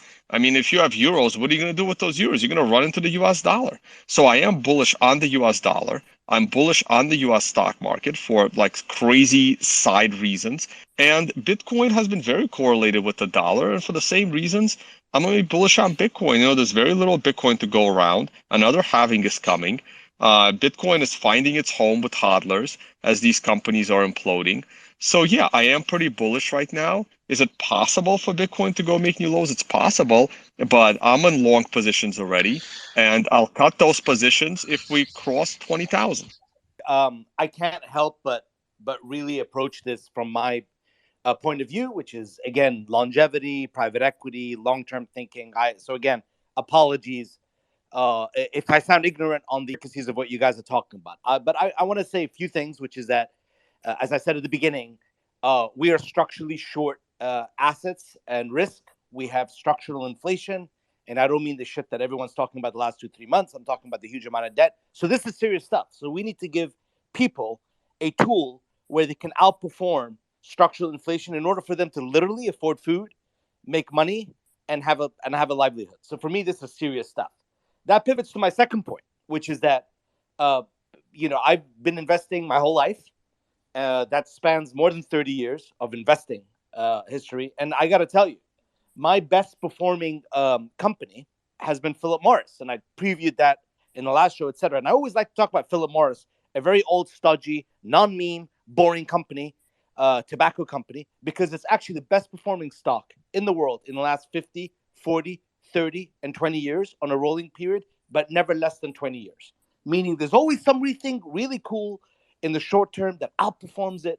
But over the long term, how you make money, folks, and this is going to get to the point of Dogecoin, is you want serial compounding. You want business or a crypto with utility that every single day is printing money. Every single day is actually creating value in order for you to outperform inflation, outperform all the money printing, outperform everything. So when I got into the blockchain, I brought that mentality, because that's the only mentality I know, which is the kind of blockchain crypto projects that I want to support or invest in or even create, but forget the creation for a second because I'm not showing, are ones where every single day value is being created, money is being produced, so that even if the chart, like Richard said, goes down a lot, who gives a shit? Because over time, you'll just keep compounding and compounding and compounding. So that brings me to Dogecoin. The reason why I do not like Dogecoin, even though I feel somewhat ignorant, is because no one has truly told me how it compounds value. I cannot invest in something based on a meme, and maybe that's my weakness, or based on an Elon Musk. Maybe he'll push it, maybe he won't. He seems to be having a lot of fun with it. If I want to bet on Elon Musk, I'll back Tesla, SpaceX. There's many things where he sleeps on the floor where I want him involved in, okay? He sleeps on Tesla floors. He is 100% dedicated to making SpaceX successful. He is not 100% fixated on Dogecoin. It is a hobby. It is fun. And a payment mechanism, there are lots of payment mechanisms. Lots of tokens in the future are going to be used to buy real stuff. In our world, it's fashion. In other worlds, it's art, etc. So my only rebuttal to the very kind people pushing Dogecoin is very simple. If you have so many other options to make wealth, why choose this path when you have so many things that create utility? I'm not saying it's going to go down, but why this? I will answer that with your own words. You said yourself, it is fun, it is miming, it is the community, it is entertainment. And don't forget, entertainment is the highest, the largest segment when it comes to economy, right? Your cinemas, your Netflix, etc., etc. It's entertainment. And again, I'm not pushing Dogecoin. I'm calling it for what it is. It's a fun meme coin. It's a great fun community. It's entertainment.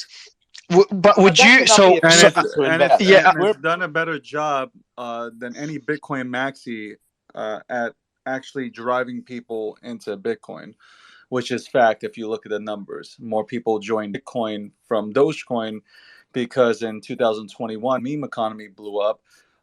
You had a bunch of people who obviously were or had a bitter taste in their mouths from listening to maxis all day, go into the Dogecoin community, get into Dogecoin, and then 2 or 3 weeks later get into Bitcoin because the community, because it's fun, would explain Bitcoin to them and without screaming or toxicity. And these people understand, oh shit, I can buy Bitcoin at a fraction. That's great. And they would go and get themselves but am I $20, right to $50 believe? or $100 worth. So am I right to believe, there you said it, am I right? And I think we actually, and this is bad for the debate, we might actually agree, but would you say that Dogecoin is not an investment? It's play money. Of course That not. sounds like it's play money. Of course not. It's not an investment for sure. Great. So I think we won the debate. It's not an investment. Price fluctuation. Well, I guess I'm ribbing you guys a little bit. I'm having fun here, but you know what I mean. I guess if you went and got it when it was under a penny, and it went up to 74 cents, I don't know who somebody who would exit close to the top. I think they would disagree with you in terms of investment. At some point, it was. I could have gone to Chicago and bought that lottery ticket last week and got him. Well, I mean, everything essentially in this space is a lottery ticket. If you actually look at everything from what it is, what I disagree. I disagree with that. We are not lottery tickets. All right. So tell me what isn't a lottery ticket. A grinding stock, grinding a company. We're not talking about stocks here, though. We're talking about. No. I'm getting a grinding crypto project that grinds, that every single day looks to create value. Which one? Which one is that? Well, without chilling, let me tell you that I have not yet achieved this, but I'm very, very vested in achieving that. So it's the only way. You're talking about your own token. No, I'm not. I'm saying I haven't reached it. How about that? Okay, so then tell me what in this Ethereum creates value every day, because I could not build my fashion company without Ethereum. But it's still speculative. Like everything we in this space is still based on speculation. I would say a balance. Would I say a balance between speculation and utility and fundamental value? I think everything is speculative, but some things are more speculative than others. A Shiba Inu is more speculative than Ethereum or than Solana or Bitcoin. I won't say Bitcoin because I know that's very polarizing right now. But Richard, so the point that David, make your point, and then Richard, you can answer David's point along with Matt's previous points. Finish my thought, because I had the thing. Mario, yeah, go ahead. Wait. I'm not talking about my project. I will tell you my aspiration, because it's the only way I can talk about it. That every single day you create value, you take a take rate from, in our case, for instance, bringing independent designers to the business of fashion, both physical and digital. And if you do that every single day, you're a tortoise. Over time, you create value. No different to Philip Morris, which no one ever gets right. No one can guess that that's the best performing stock in the last 50, 40, 30, and 20 years, but never less than 20. I'm sorry. Are you trying to say that Philip Morris created value? Without going woke, unfortunately, I'm talking about stock price performance and talking about value creation. Don't shoot the messenger. I don't smoke. I don't hate it, but I'll tell you, they have 80% gross margins. So yes, they've compounded more growth. Just talking monetary value arena, just to be clear. I hate Philip Morris as a principle. I'm not a tobacco. Let's think about the monetary value. How much governments are having to spend to look after people dying of cancer? I mean, monetary value have to be looked in not in the vacuum, but overall, right? So I would argue with you there, and I think that's completely missing the point of monetary value. Sorry. So Richard. Go ahead, Richard. I'm in Bitboy Crypto Studio right now, so I have to run to go hang out with my man. And I just want to finalize this thing with one statement. Games are fun until they're not, and then people stop playing them. If you want to play with meme coins, people be launching meme coins with Pulse in their name all the time. Somebody launched a Pulse Dogecoin. it went up like, I don't know, 10x over the last couple like weeks. So if you're into memes and you like pictures of dogs, there's a Pulse Dogecoin. And there's going to be tons and tons of more, because literally I'd rather have dog coins on ERC20s that have perfect flawless operation with huge amounts of hash rate. I went and looked it up how much hash rate there is on LTC plus Dogecoin, and it's only 500 terahash. Ethereum's got, I don't know, 1,000 times that hash rate. So if you want more secure, you want on-chain exchange, you want stable coins, you want time deposit, you might as well take your meme pictures and go ahead and do Pulse Doge on and go look at a price chart and go do that on the Ethereum network. It's more safe, it's more secure. These guys don't even know nothing about technology, and Elon don't care about his technology. Elon's saying stupid stuff like, let's improve the throughput.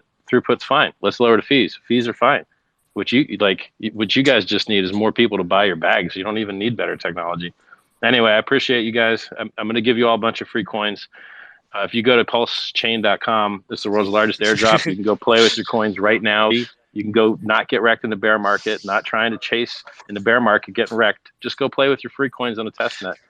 I'll see you later, guys. Ciao. Thanks, Richard.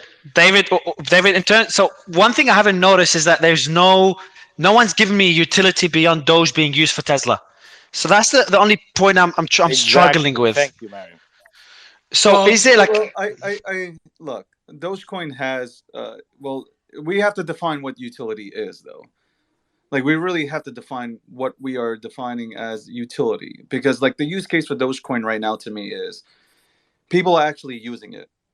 People are actually, and it's being it's accepted in a lot of places. So it has done a great job at getting crypto out there.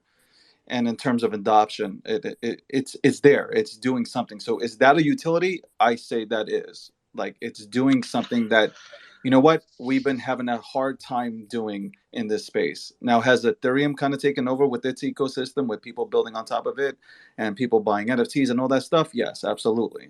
But, 2021, again, and go back to it, when retail buyers weren't really interested in jumping into cryptocurrency, well, here comes Dogecoin, seen on it, and people started joining in after, having themselves jump into, let's say, AMC and GameStop.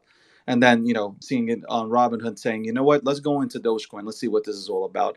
And then you had people within the Dogecoin community, like I said earlier, that said, like, hey, take a look at Bitcoin because, you can buy it at a fraction, which is not taught around in the toxic circles. So, beyond probably the biggest, and by the way, you'll notice everyone who's hating on Dogecoin, Richard and Faith Tribe, both of them have cryptocurrencies themselves that they would like you to go invest in instead. So that's just one important thing to note. But basically, the biggest use case of Dogecoin, I think, beyond just transactions and buying things, is what's happening right now with the NFT development and with the massive use case development that is going on. I'm not going to say the specific name because I did prove themselves more first, but there is a very, very, very smart group with a lot of huge people in the crypto space that is right now working on a massive use case upgrade of Dogecoin. And I think that is something really exciting to look forward to. Yes, it's true that right now Dogecoin's use case may be small compared to where it's going to be, but that's why it's such a good investment right now. Whereas Bitcoin already has a market cap of 400 billion, Dogecoin you can get in 40 times smaller, and so why wouldn't you do that? I think that's so. I would like Matt. I would agree with most of the points you're saying. The one I would disagree with is saying, like, when you compare Bitcoin, Dogecoin is 40 times smaller than Bitcoin. This is where, like, okay, so I'll say 2 points. First, the point about you said Richard and Wahid. So Wahid from Faith, I do want to say that Wahid hasn't shielded this coin at all. So I think his opinions is purely his personal opinions. Richard obviously shielded his coins, but I also think his opinions on Dogecoin are not relevant to his coin. I don't know, but just want to make sure that I just clarify that point. Now, going back to your argument, Dogecoin being 40 times smaller than Bitcoin, but it's still a top 10 coin. I'm not saying it doesn't have the potential to be massive. I'm not saying it's a really interesting experiment where it started out as a meme. It's completely not completely, but it's relatively decentralized, and the community's ability, which is a very good experiment, could be extremely successful, may fail, I don't know. But to say that it's 40 times smaller than Bitcoin is a good entry point. It is I think it's a top 15 coin. The market cap is still so it's got a lot of potential, downside potential as well. Would you agree that I know that you think buying right now is a good idea, but would you agree that as a top 11 coin, is a market cap of $9 billion, it has $9.5 billion. It has a lot of downside potential as well. There is a possibility, let's say utility doesn't get the traction that is expected. Let's say Elon Musk changes his mind. These are pretty things that could lead to a much bigger correction. It could still, if something drops 95%, doesn't mean it can't drop 95% again and again and again. So something that a lot of people don't know. Like when people see something drop by 95%, like when they saw Celsius drop by 95%, I'm not comparing Dogecoin and Celsius, very different. But I'm just when Celsius dropped by 95%, everyone said, okay, there's no way it's going to go below that. It dropped 95% on top again from that price and again to where it is today. So that's, and I'll get David to speak as well. But Matt, that's the only point that I would just kind of challenge. Yeah, I think that's a a fair question to ask. Basically, with Dogecoin right now, there obviously is downside. There's downside with anything. Yes, it could fall decent ways. Bitcoin could, Ethereum could. I've been predicting for months now, over 6 months, that the downside for Dogecoin will go down to around 5 cents. It would not fall much further than that. I still firmly believe that, unless we have some sort of cataclysmic news that comes out about Dogecoin or the crypto market. The only way I could see it falling below 5 cents is if that happens. So no, I don't think the downside is too risky right now. I mean, a lot of people say, oh yes, we found the bottom now. But I've been saying that for around 6 months. So I've been calling the specific numbers on both Bitcoin. I was wrong on Ethereum, unfortunately, but I was right on Bitcoin and Dogecoin as far as around where the bottom would be at 21K and 5 cents. And so right now, Dogecoin also, here's the important differentiating factor between Dogecoin and say coins that have a small market cap. Right now. Oh shit, you're muted, Matt. There we go. Can you hear me now? Yeah. Right now, go ahead. Right now, the amount of people in the United States who own Dogecoin is close to the same as people who own Bitcoin. Some polls actually have it higher.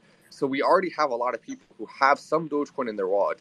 And so but for what reason? They're not using the utility aspect. They're just speculating. They're hoping to make money. That is true to a large degree. Most people are with it, but that's arguably true with every crypto. According to polling data, Dogecoin is actually the #1 currency that people want to spend in the world. It has name recognition, brand recognition that is in the top 3, and it has the amount of holders that could even put it in the top 2.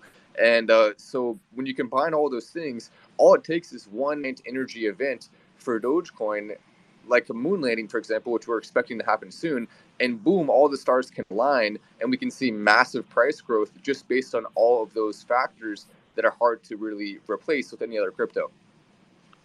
David, I know you have your hand up, and Tone, thanks a lot for coming back, man. A lot of people were asking about you in the Discord. David, go ahead. I mean, I don't know. I got to see data where you have that people are using Dogecoin more than anything else. I don't see that.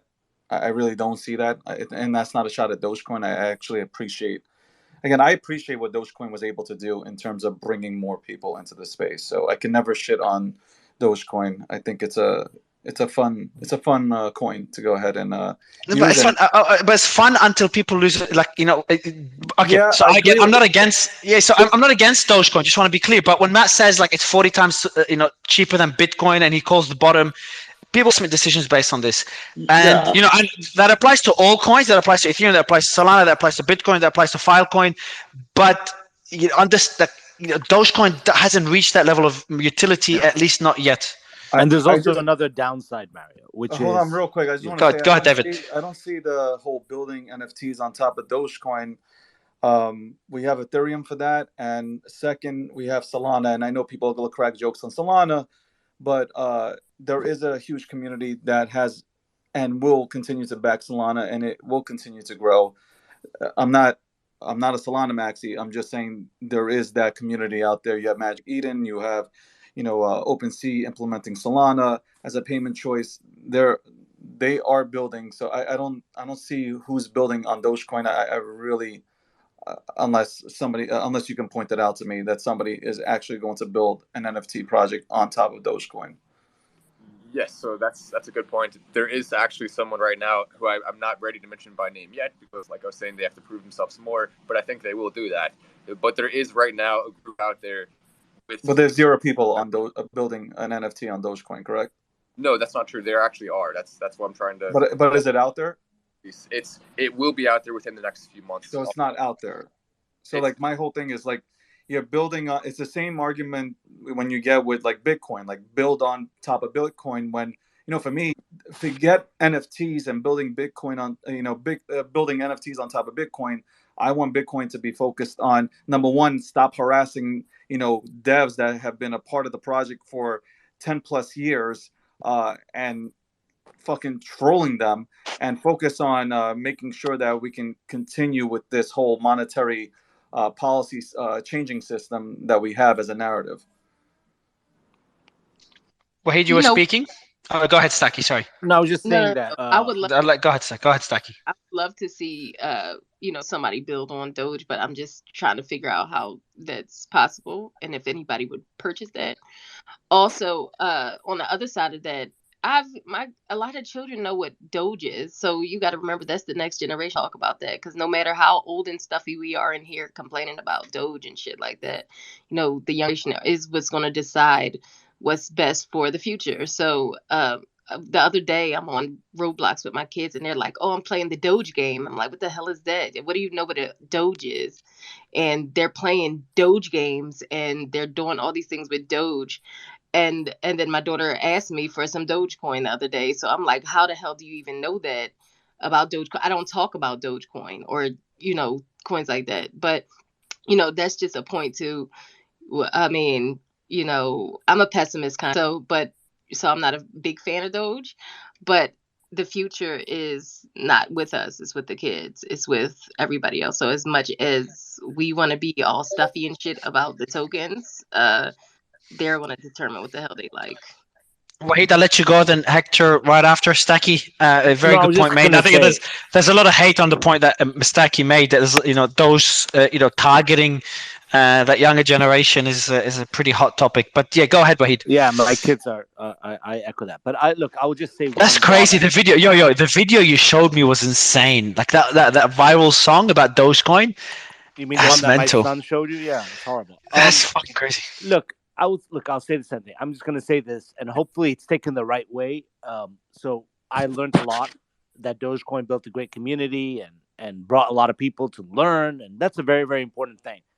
I will tell you, when you go on Saturday Night Live and have too much fun with it and call it a hustle, etc., what it does, and I deal with these people, and I can't stand them, which is the big institutions, the big companies that are refusing to think of the blockchain. That's the world I come from, and I'm trying to convert them. I'm trying to say tokenize. I'm trying to tell them, you know what, embrace a new investor class.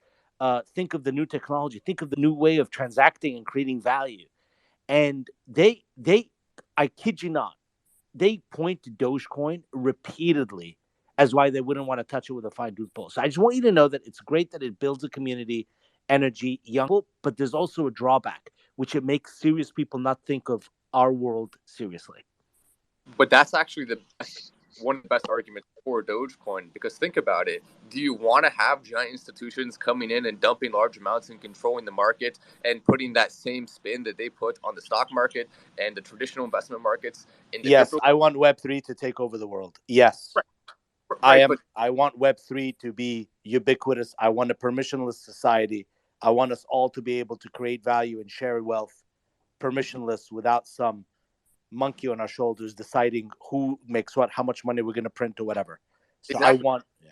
And wouldn't you argue institutional investments are a monkey on the shoulder? Wouldn't you argue that they will come in and try to control it and try to make it theirs rather than ours? And one of the best use cases of Dogecoin is that I don't think it's actually true that Dogecoin deters large investors from coming in. I just think a lot of the large investors, meaning institutions, choose to embrace other cryptos besides Dogecoin, and Dogecoin remains the people's crypto, which I think is a beautiful thing, because then when it does see incredible things happen on the chain, like the development that I was talking about, which, yes, David made a good point, is not currently out yet. So, I mean, you can argue, okay, maybe it will never get released, maybe it will never be good. Sure, it's possible, but I'm willing to take the bet that it will be good, and that when it is released, it actually will be really fun to use, and that when you spend a few pennies on a Dogecoin NFT, it's way better than when you spend $7 to $70 on an Ethereum NFT for gas fee. So that's, I think, the argument that I hope people kind of understand, is that I would rather people invest in Dogecoin than institutions, even though it's not the end of the world if institutions want to embrace Bitcoin as they seem to be doing at a pretty large scale right now. Hector, Jeremiah, I'll let you guys jump in. Hector, you want to go first? Yeah, I just wanted to clarify some things. Tesla does not accept Dogecoin for anything on its store. That was taken off quite a while ago. So there's no acceptance of anything on Tesla, not even the belt buckle that they were selling originally with Dogecoin. Okay, sorry, I have to interrupt. I didn't want to interrupt anyone, but I have to interrupt you there. Actually, I just bought a cyber whistle with Dogecoin literally 2 days ago, so it's not true. No, I literally just try to buy anything on this store right now. I'm looking at it right now. I can't buy anything on this store. You can. You're just not finding it.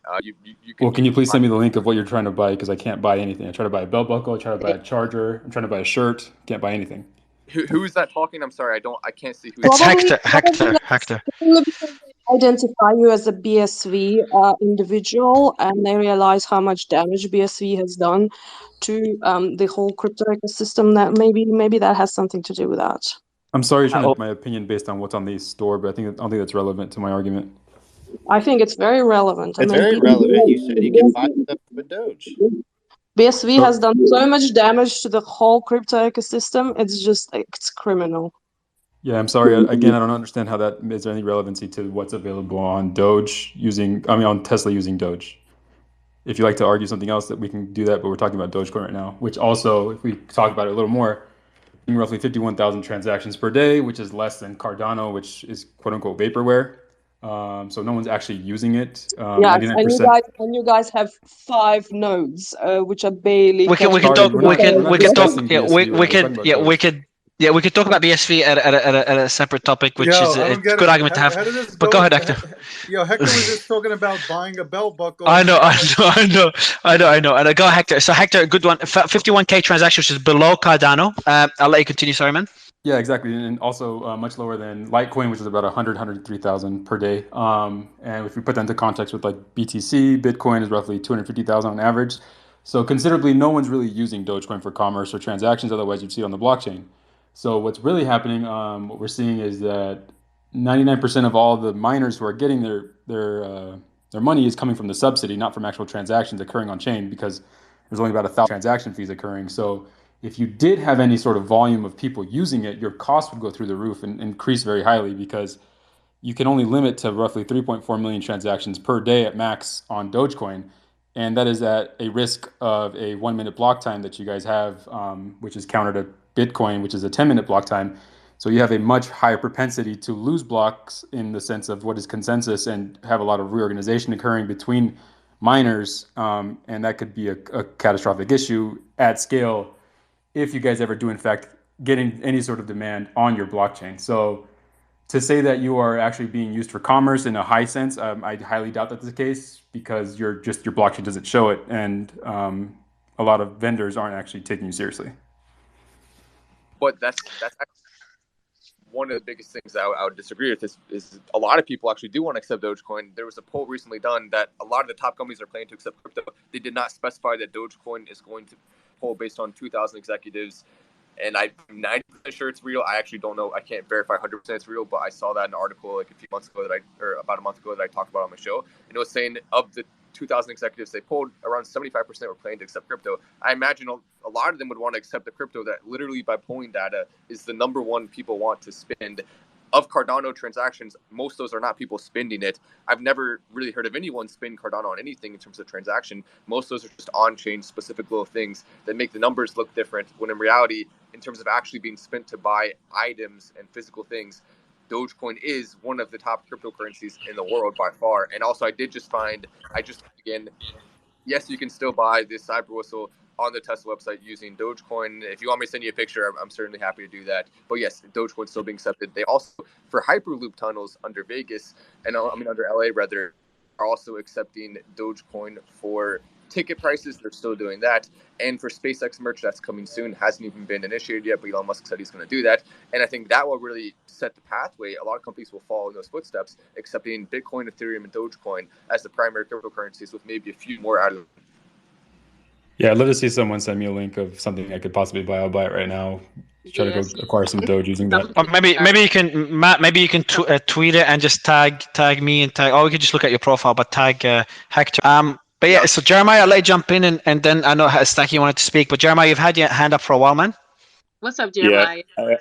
Yo, I feel like anybody listening, like, I think it's just, I always think, like, whenever somebody's talking about a coin, like, when did they get into that coin? And that'll probably answer, like, why they're so passionate about it. It's like, they're going to make a lot of money if you invest in that coin after them. So you're basically pumping their bags. I think, like, Matt probably has a lot of Dogecoin. And I know I had this big YouTuber guy that, like, was trying to buy a painting from me. And, like, that was 2020. And he was like, dude, you should buy Dogecoin. Hadn't bought any crypto yet. And then I missed that, like, big uprise, and, like, I could have made a lot of money if I was in it then. But then once it pumped, I was like, there's no way now. Like, this doesn't seem like a good investment. And I think with all these coins, like, I have all these Ethereum NFTs and everything, and, like, I got lucky that the apes went up. But, like, if I was just buying Ethereum, I wouldn't have been able to buy that much, and it wouldn't have gone up that much. So it's like, I think with all these cryptocurrencies, it's hard to get a new investor in, especially if you're working like a minimum wage job, or if you're in like a third world country. It's like, how are you going to get into this stuff? I always just try to tell people, like, you should just try to build a project on top of one of these cryptocurrencies. I think that's a way better way to make money, is to, like, get into the community, find developers, find artists, like, make something to add value on top of it, and then you'll get paid in it. And I think it's better to focus on getting paid in whatever cryptocurrency you're interested, rather than trying to buy into it, a thing that you're going to hope is going to go up in value. I love that, actually. That's great. Very well said. Build on what's best. Build layer 3, layer 2, layer 1. I mean, build on what you know, and think of the value proposition to create value for your community. And then you can't go wrong. I will say I was mentioned as well as far as me buying Dogecoin early, and yes, it is true. I did get in Dogecoin under half a penny, and on the flip side of that, though, there's a 90% chance I will never sell any of my Dogecoin. I don't have any intentions to ever sell it. I want to hold it forever. I just love the community and want to support it. I have no plans to be selling. So, I mean, yeah, there's some truth to the fact that people want cryptos, they hold it to go up. But I think Dogecoin's a little bit different, because a lot of people just want to go up because they love the community. And that's kind of a unique, special thing to Dogecoin in a lot of ways. There's not many communities that type of energy at that level.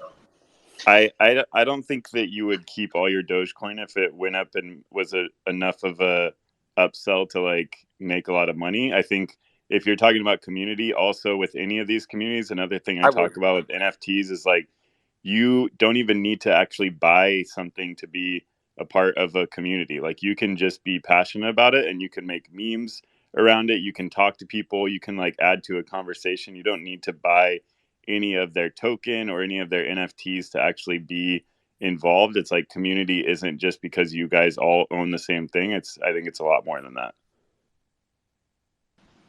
Yeah, I think that's a good point. But you can do with other things. But are people, though? I think people are using Dogecoin and meme factor, using Dogecoin way more than the other cryptos. It's by far the number one meme cryptocurrency. I think you're just like I think you have a lot of Dogecoin, so you're really passionate about it. But it's like, I think there's a lot of stuff being built on Ethereum, and it's like there's a lot of developers working on it. I don't think that, like, Dogecoin is thought of as something that's, like, innovative or anything. It started as a joke, and I know that the guy who started it, like, he's always in these NFT spaces, and, like, he doesn't even make any money off of it. He's like, basically, like, I made it, and, like, I don't get any upside. It was kind of a joke, and, like, now he's not even attached to it. So it's like people like you and other people are making more off of it than even the guy who created it. So I think, like, I don't know. I think people should just be really cautious about, like, listening to somebody that is telling people that it's a good investment. Like, I don't tell people that Ethereum is a good investment or that buying a Bored Ape is a good investment. Like, and you're telling people that buying Dogecoin is a good investment. I think that is, like, not a good thing to say. Hey, can I add to that? Sorry, just jump back in. I think everyone has a core base layer, and I tried to say this in the beginning, of what they consider money. And to me, money is Bitcoin. To me, I know that there's many people where it's not, and the reason I know that is because I'd rather the price go down, because money is for savings for me, not for spending. Spending is my favorite currency for spending is the dollar. And I think everyone's favorite cryptocurrency that's pumping after they've bought is the dollar. and they're looking to get more dollars by pumping their cryptocurrency, and it requires them to have more people buy it so that they can get what they actually want, which is dollars. But once you've covered your spending, and most people are trying to get more dollars because they're trying to increase what they can spend on and what the dollars buy them. Once you've overcome that, you then move into the realm of saving and investing. And for me, saving, I want Bitcoin to go down as much as possible because I want to every month be able to accumulate as much Bitcoin as possible because I consider Bitcoin me, which is for saving hard money. And then if you're looking at Doge, it's because I'm thinking that if I start trading Doge, it might outperform money as savings. And that's then an investment. And I think most people don't split buckets mentally. And almost everyone in cryptocurrency, their favorite cryptocurrency is the dollar because that's what they really want. But I do believe that there's a community in Bitcoin that do want more Bitcoin every month long term. And I do believe that there are a community of that in Ethereum as well, as it switched the model to some of the parameters. And it's just about really being honest. And most people, if they haven't reached the layer of enough dollars to spend less than I earn, invest the difference, then their favorite cryptocurrency is the dollar, and they're just looking for something that makes them more dollars or whatever their local fiat is. And if everyone was honest with themselves, I think that's what most people want. They don't want Doge. They want the dollars that they might get from it. And on the side, there may be some community. There may be something that gives them, but I consider that like contribution, much like giving some of my Bitcoin to a charity or a cause I like, simply because that's how I like spending my time. And that has karmic value or fulfillment value or contribution value. And if people could just separate their buckets, they'd probably get a little bit closer to the truth about what their favorite cryptocurrency really is. Well, the only problem with the dollar, though, is that it's controlled by the government, and there's continuing to be way more every single year causing massive inflation on the dollar. I would personally much rather hold Dogecoin than the dollar. Yeah, but not short term. You can't. There's no way that you can manage your rent with Dogecoin. You'd much rather have to manage your rent and mortgage. So the point that Simon is making, Matt. First, Matt, I want to applaud you for being the support, because we had a few Dogecoin supporters coming on the show. Some dropped out, especially when we had some speakers that were pretty aggressive earlier. So I want to applaud you there. But the point that Simon is making is that people are not owning Doge. I think, Simon, tell me if I'm wrong, but people are owning Doge to make more dollars rather than to use Doge. Is that a good way to sum it up?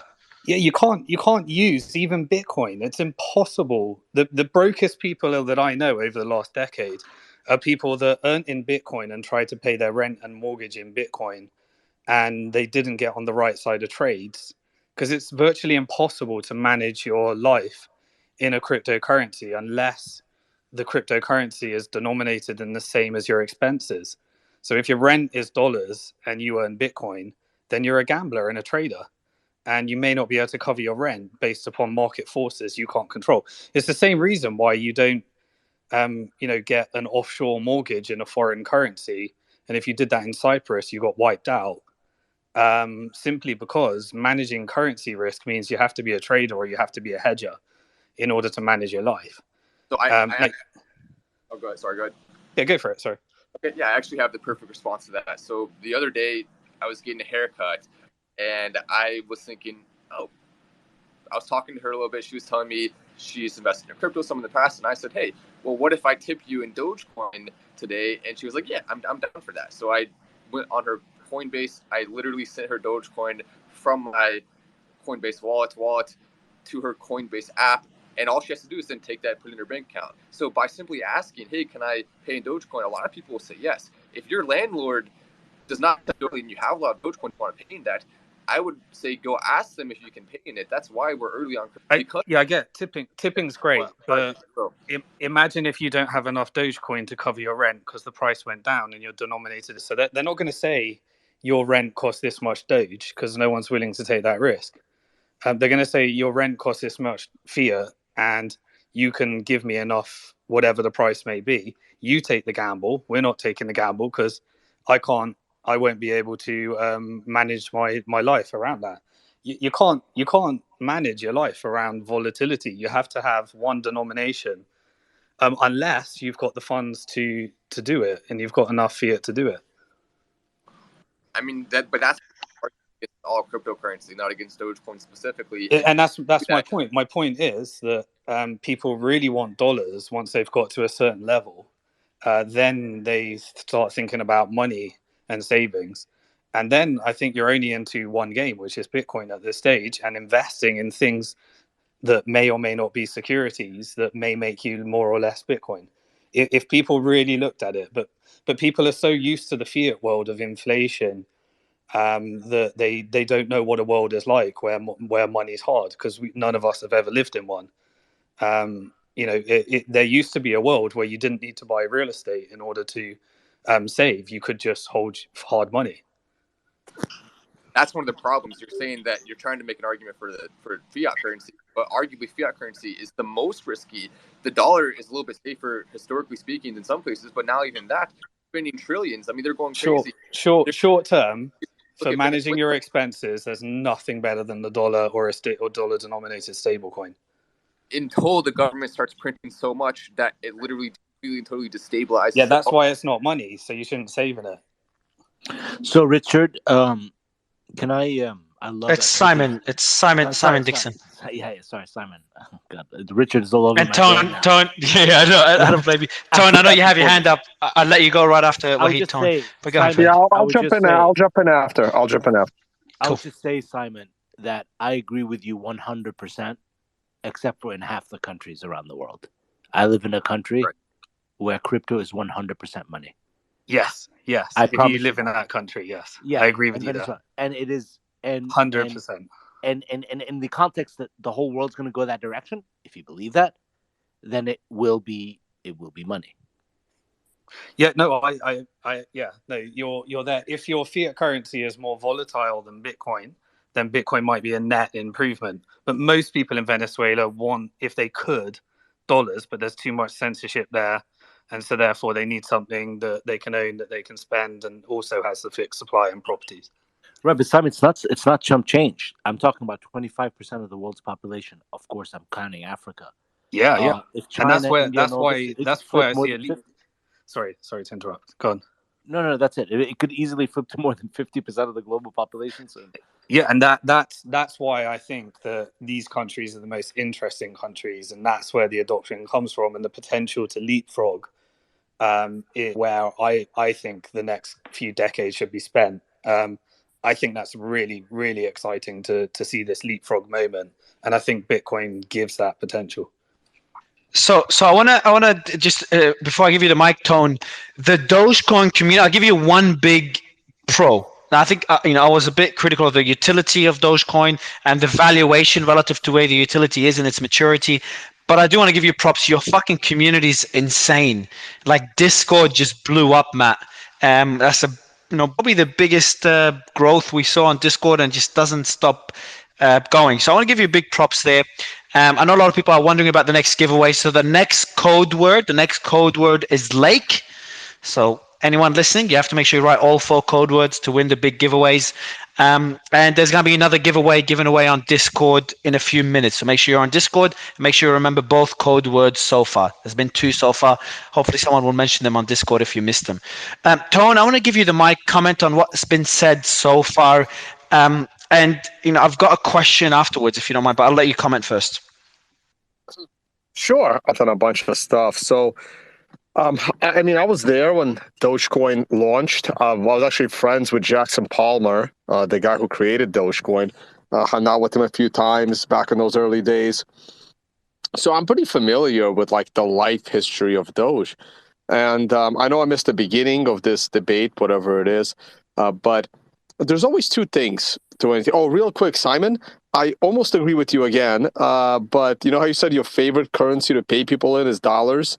My favorite currency to pay people in is Bitcoin, but only when I know they're going to be using that Bitcoin to hodl it and not immediately convert it into dollars, right? Like if I know whoever I'm paying is going to sell it in a relatively short period of time. I would rather pay them in dollars myself because that's just, way better, and I get too expensive and all this stuff. But yeah, tipping is perfect. So look, with any of these things, there's always two things you have to consider. One is the technological side of it. The other is the economic, social side of it. Okay. Now, and there is a legal side, but in the case of Doge, the legal side doesn't matter because Doge is, in my opinion, is not a security, though that could also be a little bit debatable. And I believe that 99% of all of these tokens are securities. I agree with Gary Gensler. Ethereum is a security, but things like Litecoin, things like Doge, there's very, very few of them. Things like Monero, I personally, in my opinion, they're not securities, and it's a very short list. So they don't have they don't really have a regulatory problem, but you have to consider the utility problem of it. But we can wrap that up as social, economic, and then technological. No one has mentioned technological. I can ask the question, but I might as well just answer it myself after I ask it. Does anyone here know how Dogecoin is mined? That was covered earlier, but very briefly about merge mining, but please explain. Correct. So I'm not going to explain merge mining. It's a little technical, and I'm not an expertise at the actual programming, even though I do have a programming background. I just never dug down deep to look into it because it's not interesting to me. So the short story is Dogecoin technologically died. It died. The price went too low, and there was no incentive to mine it, and it was over. So the developers, because Dogecoin is unreasonably centralized, the developers, threw a life vest at Doge by changing the algorithm so that it gets merged mined with Litecoin. So now, when you run a specific mining client for Litecoin, you also mine Dogecoin alongside Litecoin. So technologically, Dogecoin is not a stable blockchain. It's just not. Now we can say, well, Litecoin is way more stable and it has a decent hash rate, which I would disagree with. So people will make the argument that Dogecoin is now stronger because it's being merged mined with Litecoin. But when you look at it from the bigger picture, the only reason why Dogecoin is being merged mined with Litecoin is because its mining hit a death spiral. And by the end of this decade, Litecoin's mining will hit the exact same death spiral that killed Doge mining. It is inevitable. It's also something I've talked about for years. When the price of your token continues to depreciate against Bitcoin, there is less incentive to mine it. And therefore, it becomes a lot easier to just 51% attack, or it just dies because no one's going to process the transactions. So eventually, every single crypto will be merged mined with Bitcoin. Now, it's going to be a little more challenging for Litecoin for that to happen because it's a script. It's on a different algorithm. I believe it's on a similar algorithm to Ethereum. So Litecoin might be merged mined with Ethereum, but then Ethereum will not be mined at all because they're going to go to ETH2, but Ethereum is going to fork into two coins. Do you see how we're going down this rabbit hole of unstable technology? So that's the technological side of Doge, and I have no idea how anyone is building a platform on top of Doge. As was mentioned earlier, there's really no transactions on top of Doge of any significant value. And if there were any transactions on top of Doge with any significant value, people will see real quick how it doesn't scale. It's kind of these things Bitcoin is a crowded restaurant. It's the best restaurant in the city at a pretty low price, and you can't get a freaking seat. Okay, if you're in New York, that restaurant for me is called Kenka. It's on St. Mark's. Okay, go try and get a seat. They don't take reservations. It's one of the best Japanese places, and it's unreasonably cheap. You can go there with 4 people. You can have a feast. You can have a giant bottle of sake, and your bill is going to be $110. Okay, good luck getting a seat there, right? There's no reservations. You show up at the moment it opens, and you'll see there's 100 people in front of you. Okay, this is what happens, and so technologically speaking, I don't understand how anyone can take Doge seriously. That's my view on it. Now let's talk about the other side of it, right? Like, to me, it's just like, yes, you can yes, it has high volatility. Yes, you can, time it right, and you can double and triple your money. It's possible. But when I was a trader, before even Bitcoin existed, a couple of friends of mine used to trade penny stocks. And I used to trade the NASDAQ 100. I mean, I'm just simplifying things, right? Like, I like to trade the big names. And I had friends that are like, Tone, what the hell are you doing? Why aren't you trading this stock on the pink sheet? Its price is half a penny. You can triple your money. And there were all of these, groups and newsletters that would pump these things. To me, the cryptos, these shit coins that are worth a little bit of money, it's a whole repeat of penny stocks from the early 2000s when they became super popular. And if you just Google what were the best performing stocks of last year, it's going to be like a bunch of penny stocks. Hey, this stock went from 2 cents all the way to 80. Those are always going to be the top performers, right? So you could always, there's thousands of these things. The regulation on them is so lax. There's thousands of them. Like, if you watch the movie Wolf of Wall Street, that's literally how he made his money. He was like cold calling grandmas and selling them these penny stocks. Okay, that's how he started. So, it's a fun meme. It has a big community. One of my favorite videos ever.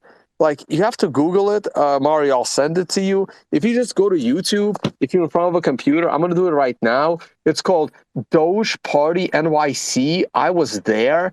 It's a 10-minute video. You will laugh forever. I'm actually Googling it now. Doge Party NYC. I think that video had like 20 views, and I made that video have thousands of views, but I don't know if it's still up. Hopefully, I can't Google for it right now, unfortunately.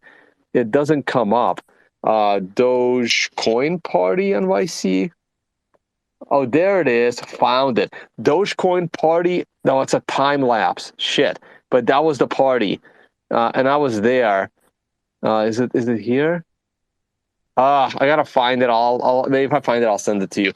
Like, look, it's cute. It's fun, but you can't have any serious money in it. It's going to trend towards zero against Bitcoin. Just getting into it to me is like getting into a penny stock. I'm not going to do it. Like, it's also not interesting technologically. It's not interesting socially. I think all these things just, they take away from the common goal. I know people hate Bitcoin maximalists, and yeah, a lot of Bitcoin supporters get aggressive, but Bitcoin is not a company. Like, everyone's like, oh, I don't like the Bitcoin community. I mean, if they don't like it, like, no one gives a shit. Like we don't care. Like, oh, I don't like the internet community. They're very mean. I'm gonna use a centralized AOL instant messenger. They sent me a disc in the mail. Like who cares? Like nobody cares, right? Like Bitcoin is not a company. It's not a thing. And when it comes to Doge, I'm not sure what to think about it. Like, in Bitcoin, I decentralized, and I know why it's decentralized. I have a presentation explaining why it's decentralized. It's very, very clear. In something like Ethereum, it's something like Solana, it's something like Cardano, Bitcoin Cash, whatever, Digibyte, whatever. They're grossly centralized, and I can explain why they're centralized.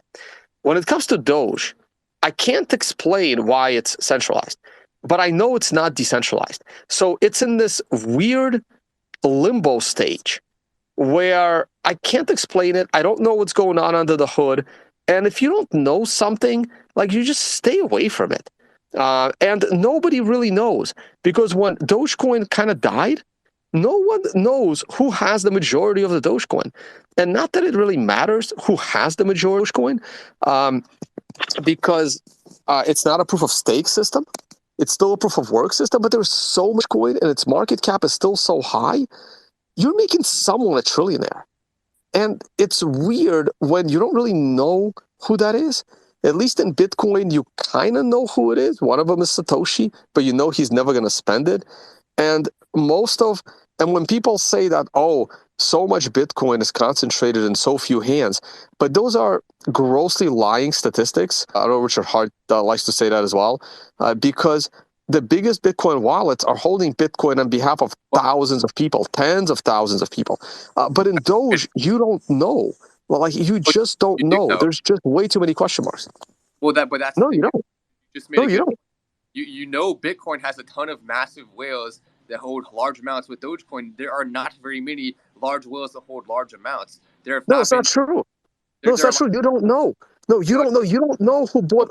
You don't know who bought up 40% of all the Doge when the price was literally zero. I'm not sure. You actually can check it. You can go look right now and see the top wallets, and a lot of them have associations of cryptocurrency exchanges that are holding Dogecoin.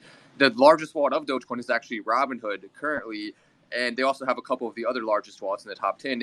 I've actually done a large. And Matt, that makes total sense. Matt, I'm gonna agree with that. It makes total sense that Robinhood is the biggest holder of Doge. I have been critical of Robinhood since for God knows how many years. Robinhood is a casino for penny stocks for unqualified people to be trading. So I am not surprised that they are also the biggest holder of Doge. It's not really that Robinhood's the biggest holder. The people who use Robinhood are the biggest holder. Robinhood is just representing them. Yes, and the biggest, yes, and right, I agree. And the users of Robinhood are the most unsophisticated people trading stocks that have zero business trading stocks. Like if you are a Robinhood user, please, there's something wrong with your life. Either trade on a real. Either trade with a real broker or get get out of what the hell you're doing. So that right there is why people don't like Bitcoin Max. It's basically just called a huge percentage of the people here who use Robinhood. You call them unintelligent. That's not true. The people here actually are very smart. There are lots of really smart people who use Robinhood as investing. It's not a bad platform. Yes, there are some platforms that have more technical use cases, but that doesn't mean the people who use it are bad. I would argue you should use Robinhood. If you are in the spaces and you're trading on Robinhood, stop right now, get out of this spaces, Google top 10 brokers to trade with, and get off Robinhood immediately. Right, but that doesn't mean that people who use Robinhood are bad. I mean, yes, a lot of people hold Dogecoin on Robinhood, but a lot of people also hold Dogecoin in other places. I continue to say, you should not hold the majority of your Doge or anything on Robinhood, but it's okay to have some on there, and it's a smart thing to do that, but hold the majority of it in a decentralized way, which you can do on a crypto wallet with Dogecoin. So that's what people should do. I mean, but don't be rude. Matt, just a quick point. So we're going to move to we're going to talk about Bitcoin right now. Actually, we've got some people that will have pretty good critical about Bitcoin. Stay for that segment because you mentioned one thing about Bitcoin centralization. So you might have a few things to say about Bitcoin. For everyone in the audience, we are going to start talking about Bitcoin now. I know a lot of people are waiting for that segment. Just remember, for anyone that wants the giveaway, you have to listen to the code words. You have to comment and tag people in the tweet that was just posted on my profile and follow all the speakers. You know, the speakers are giving us their time, in some cases hours. We have to give them the respect they deserve by following them, so you get notified of the next space they do. Plus, you can win the 10K giveaway and the Rolex we're going to be giving away soon. So they're all requirements. But I do want to say that, Tone, you've been very kind with your time. That's like the fourth space you jump in. So I do want to, out of respect, just give you a shout out for the Fin Summit that you have, FIN Summit, which is a 5-day networking event. And the people that attend the summit, most of them, if not all of them, are high net worth investment professionals. You've got a lot of traders there, a lot of hedge fund and money managers. So, and I think it's in Bali, isn't it, man? In November. Yeah, thanks, Mario. I literally just got back from the one we did in DR. It was absolutely awesome. I can't wait for the videos to come out. We're gonna start, spreading it on Instagram. I'll probably send out one tweet and I'll leave it there for like a month. We'll give away like a seat. We just need more engagement. It's such an incredible event.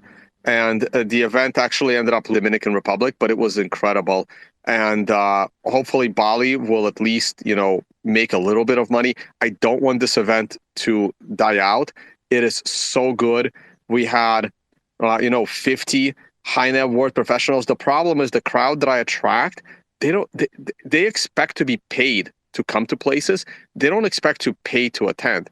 But I can't pay everyone to come to my event, right? Like, it's impossible. The event is only for 50 to 75 people, and like multiple PhDs, several professors, lots like based on like the average. I would say the average net worth of a person that comes to this event is probably close to $1 million.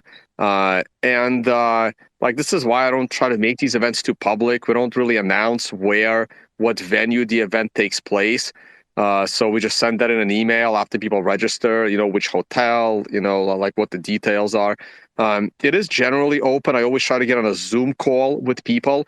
It's a $9,000 event. I don't want someone paying $9,000 if it's not right for them. I don't want, I don't want to accept someone that may be not right for the event. So we always get on a Zoom call, explain everything, what the expectations are. And there is some getting education there, but mostly it's just smart, successful people sharing their knowledge of how they became successful. And it's revolving around financial markets and investing, not just crypto, but in general. And we did have we broke up the rooms. We had like an NFT thing. Like, if people want to talk about NFTs, we'll talk about NFTs. It's not my cup of tea, but I'm fairly open-minded to these discussions. I just try to explain my point of view and why I stay away from this stuff. But, as long as you understand the risks, there's no such thing as a bad investment as long as you understand the risks. And if you properly understand the risks, you're not going to invest so much money in anything that's going to cripple you if something goes wrong. Now, for me, my Achilles heel is Bitcoin. If Bitcoin does go down to, $1,000, I am in trouble. I am actually in trouble this year from my business perspective, because with this extended bear market, like, no one is wants to spend money. People have became, tightened their belts. They don't want to spend Bitcoin. They don't want to spend dollars. My businesses took a huge hit. We had huge success with the financial summit in Dubai, and had trouble because of the market, of the overall market. And I don't only target crypto people; I target traditional people as well. So many business people are hurting. Almost everyone I know, their businesses are getting crushed this year, and hope I can turn around soon. Love it, man. And I want to give the shout out to Longevity DAO as well. So that's an interesting one for everyone in the audience who knows me. I'm obsessed over longevity. I want to live as long as possible. And that's a topic that I literally have a team that researches that for me. I could even launch a business in the space. And I saw the sponsor called Cryonaut. I'm going to tweet about them now. Cryonaut by Longevity DAO. And so Cryonaut.xyz, they're issuing NFTs, and if you buy them, you get access to they're going to be pitching soon in the pitch section after the confessions section, which is after the BTC debate. But you get a full body cryopreservation. So if you want to preserve your body, if you're into that stuff, actually I want everyone in the audience to go vote. I just made a tweet. If you love the concept of longevity and potentially freezing your body, you can vote, and if you hate it and don't like the concept, vote as well. I'm actually very fascinated to know if that's a topic that others are interested in, or if I'm alone. And of course, the third and last sponsor for this show is Faith Tribe, my friend Wahid from Faith. Won't talk much about Faith because everyone knows them now, but essentially it's fashion for the metaverse. Their token's already launched. Big fan of the team. We're biased because we've incubated them as well, and I am a friend of Wahid's, but also love the team, and they are true builders. So Faith Tribe, a fashion for the metaverse. All right, the next section is Bitcoin. So we have two great new speakers who are making their debut on Twitter Spaces, and of course we've got Hector as well in the house to cover the other side of Bitcoin. Michael and George, guys, thank you so much for joining, and would love you to do a quick intro before we kick off the debate. Michael, do you want to go first, or George, whoever would like to go first? I don't have a particular bias, but my name is Michael Green. I'm the chief strategist and a portfolio manager for Simplify Asset Management. I've commented on the Bitcoin space in the past. Most of you know as a bit of a bear. George? Yes, I'm George Selgin. I'm the ex-director or director emeritus of Cato's Center for Monetary and Financial Alternatives. And I'm an economist, so I have that kind of perspective on Bitcoin. Some people think I'm not am something of a skeptic. Anyway, it's nice to be part of this discussion. And Hector, you've been on the show before. It's always good to have you. Do you want to do a quick intro, man? Because you jumped in a bit late. Yeah, so I'm Hector Lopez. I'm a CEO of a couple software companies, and started learning about Bitcoin end of 2013. So I've just been in and out, very critical of its economic issues and technical limitations. So we'll kick it off with Hector and Michael, George. The way this Mario, I'm sorry. Can I just get in here? So George, hey Michael, how are you? You and I have crossed paths before several times. George, I think this is the first time we're crossing paths. So is this a debate? So George and Michael, you guys are on the same side as critics of Bitcoin debating Hector? No, so we're gonna be so I think George and Michael. Actually, I'll let you guys answer the question first. Well, I can't really answer it. I just was asked to take part in the debate, Tone. I don't know. I didn't know who else is involved and how it works. No, but I'm sorry. Are you pro Bitcoin, or are you critical like Michael? I'm neither pro nor anti. I'm somewhere in between. Okay, so so here's what I have to say. You can't have this debate because Hector has Bitcoin SV in his profile. So this is not a debate on Bitcoin. This isn't a debate on a camp. Me and them are on the same team. We're going to be critical of you, is what we're saying. Oh, okay. So I'm in this. Okay. I'm sorry. I didn't know. I didn't know I was on the other side of this thing. Okay, my bad. Tone. Yeah. So Tone, Simon, you guys are. Everyone knows you guys. I didn't do the intros. Matt is on the other side as well, and of course we got Bullish and Jeremiah in the show, and Gorav, who's pro Bitcoin as far as I know, who's a friend as well. But yeah, you're definitely in the debate, Tone. You. Oh, I'm sorry, no, because you didn't. When you started introducing the debate, you didn't mention my name, so I thought I was just going to be like a side commenter. I didn't know I was like the focal point in it. You're definitely the focal point, man. So I want to kick it off. Actually, I had points to kick it off, and very briefly, I won't talk about my journey with Bitcoin, but I was anti-Bitcoin, pro-blockchain back in 2015, 2016, which obviously ended up seemingly being wrong. I'm more pro-Bitcoin now, but definitely there's good points that are critical of the technology as well that I tend to either agree on or not have an opinion on.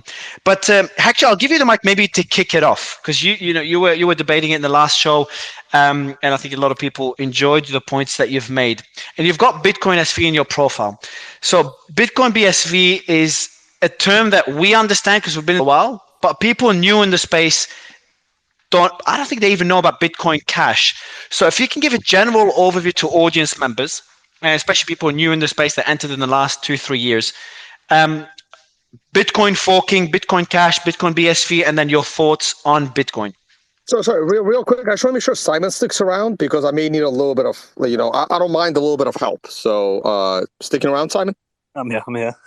Yes, Simon. I love you, Tone, man. I'll give you the mic to kick it off. Yeah, so like I said, end of 2013 is when I got introduced. And so Bitcoin for me was magic internet money and ability to move value across the internet as fast as you can move information. And that basically morphed and changed over time. And as that changed, the limitations were basically never removed and more so reinforced, causing rift within the community where a subset of users wanted scalability on the main chain. Hence, we created Bitcoin Cash, or forked away, which is what caused Bitcoin Cash. And then rift against the community in terms of scalability and how to go about it.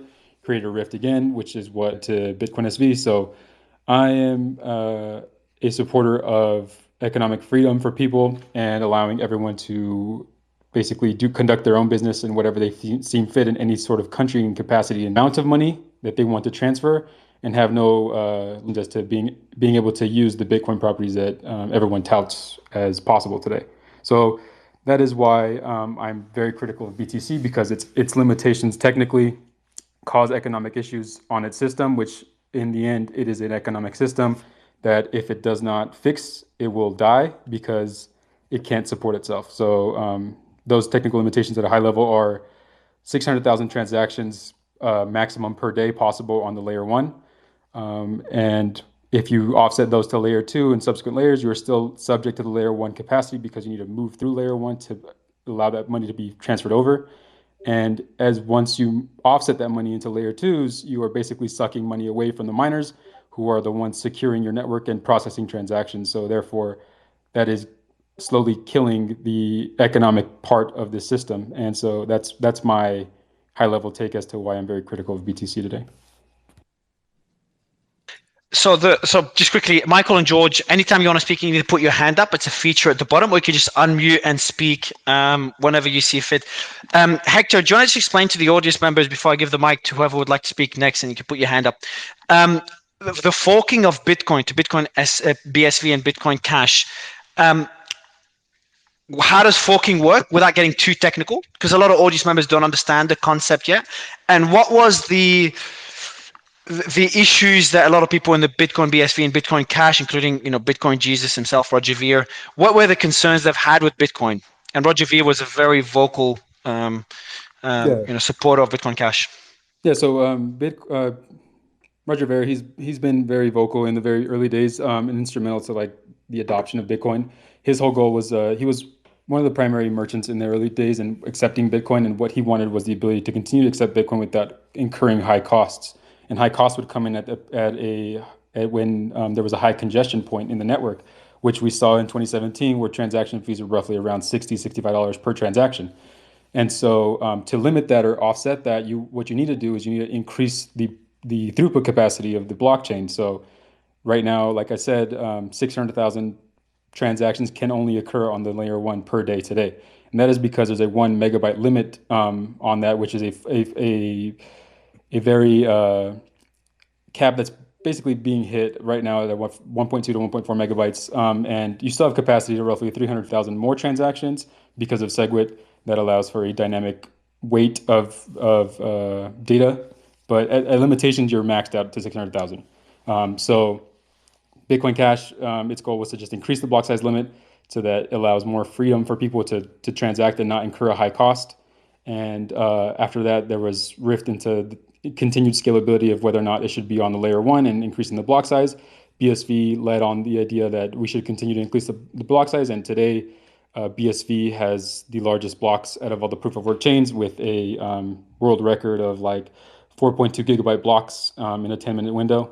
And yeah, that's the scope. The scope there is the scalability is that it should happen on layer 1 and allows for very, very small transaction fees and a high volume of to offset the miner costs. George? Yeah, thanks.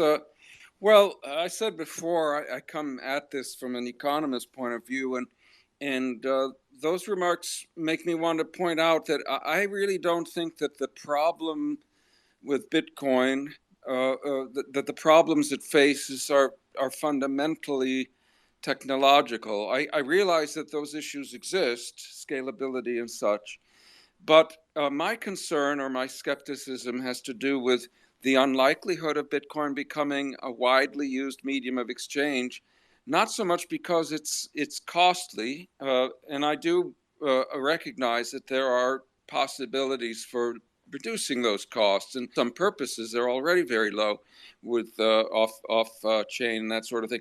But the real problem is the network disadvantages. That is the deeply established currency networks that already exist.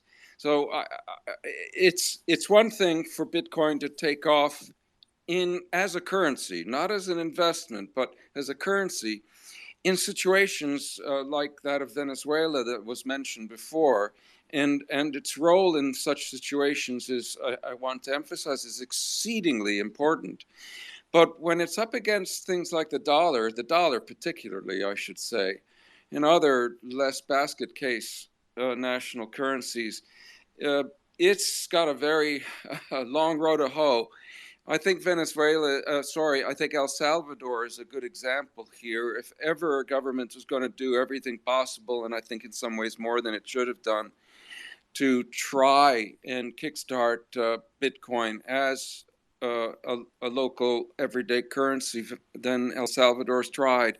And the results have not been good. And I think that that's a proof of just how powerful these established networks are and how hard it is for any upstart currency, however technically advantageous it may be, to get to really give the established currencies a run for their money.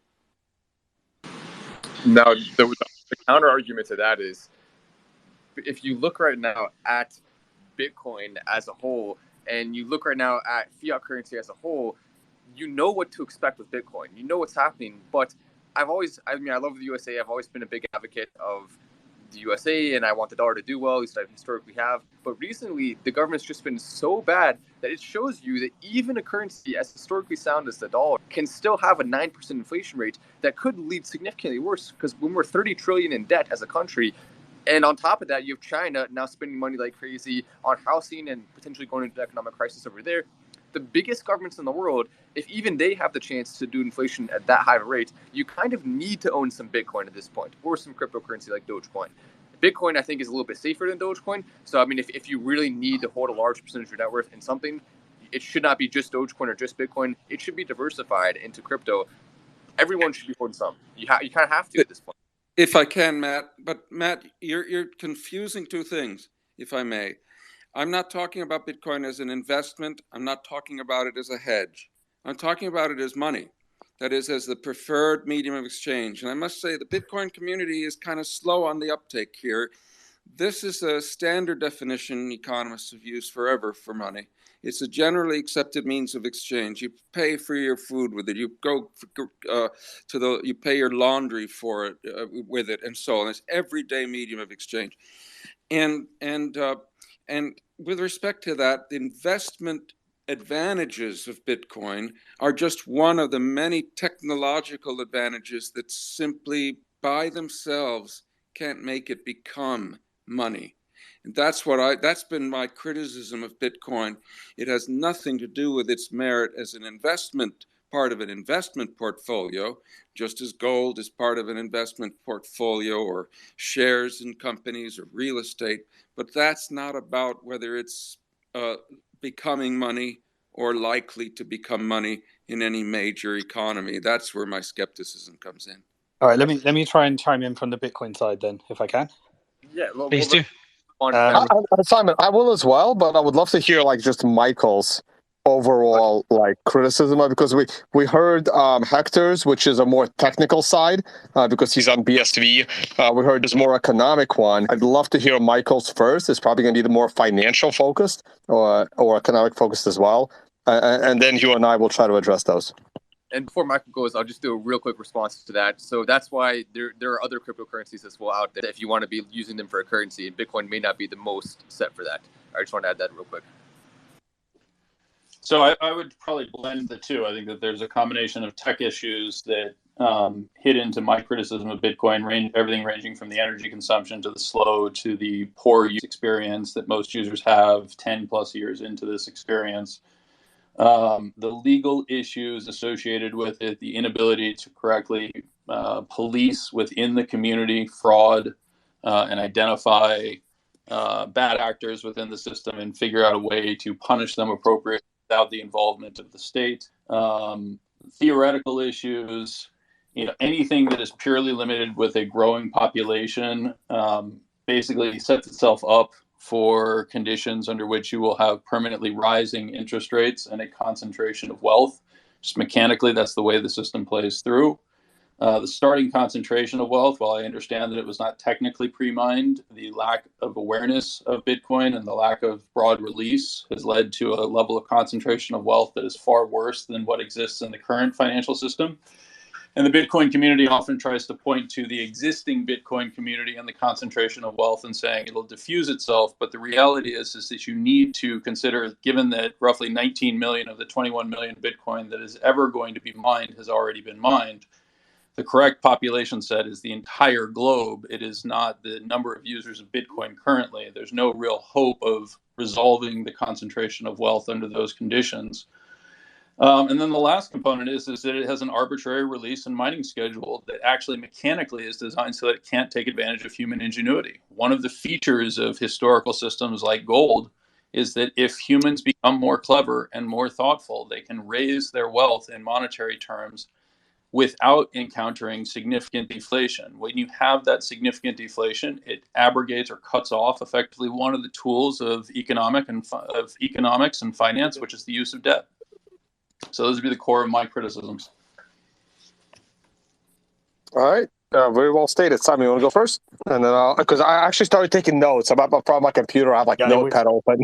I wish I did take notes. So I'll try and chime in when you go through. But I'll try and summarize that from the Bitcoin perspective. So firstly, I'm a as educated as an economist. I'd never worked as an economist, and then I worked in finance and business and found technology. So I come from that perspective. And really my first major encounter with technology was when I joined the Bitcoin community. And so starting with the technical perspective, the debates around, transaction, safer, faster, cheaper, maybe if people are new to the space, these debates have really resolved themselves in something along the lines of most people would agree that there's a trade-off between decentralization and throughput and lower transaction fees. And so the Bitcoin debate, the block size debate, was really around a bunch of people that thought that in the future, once all the coins are mined, transaction fees becomes the only incentive for miners.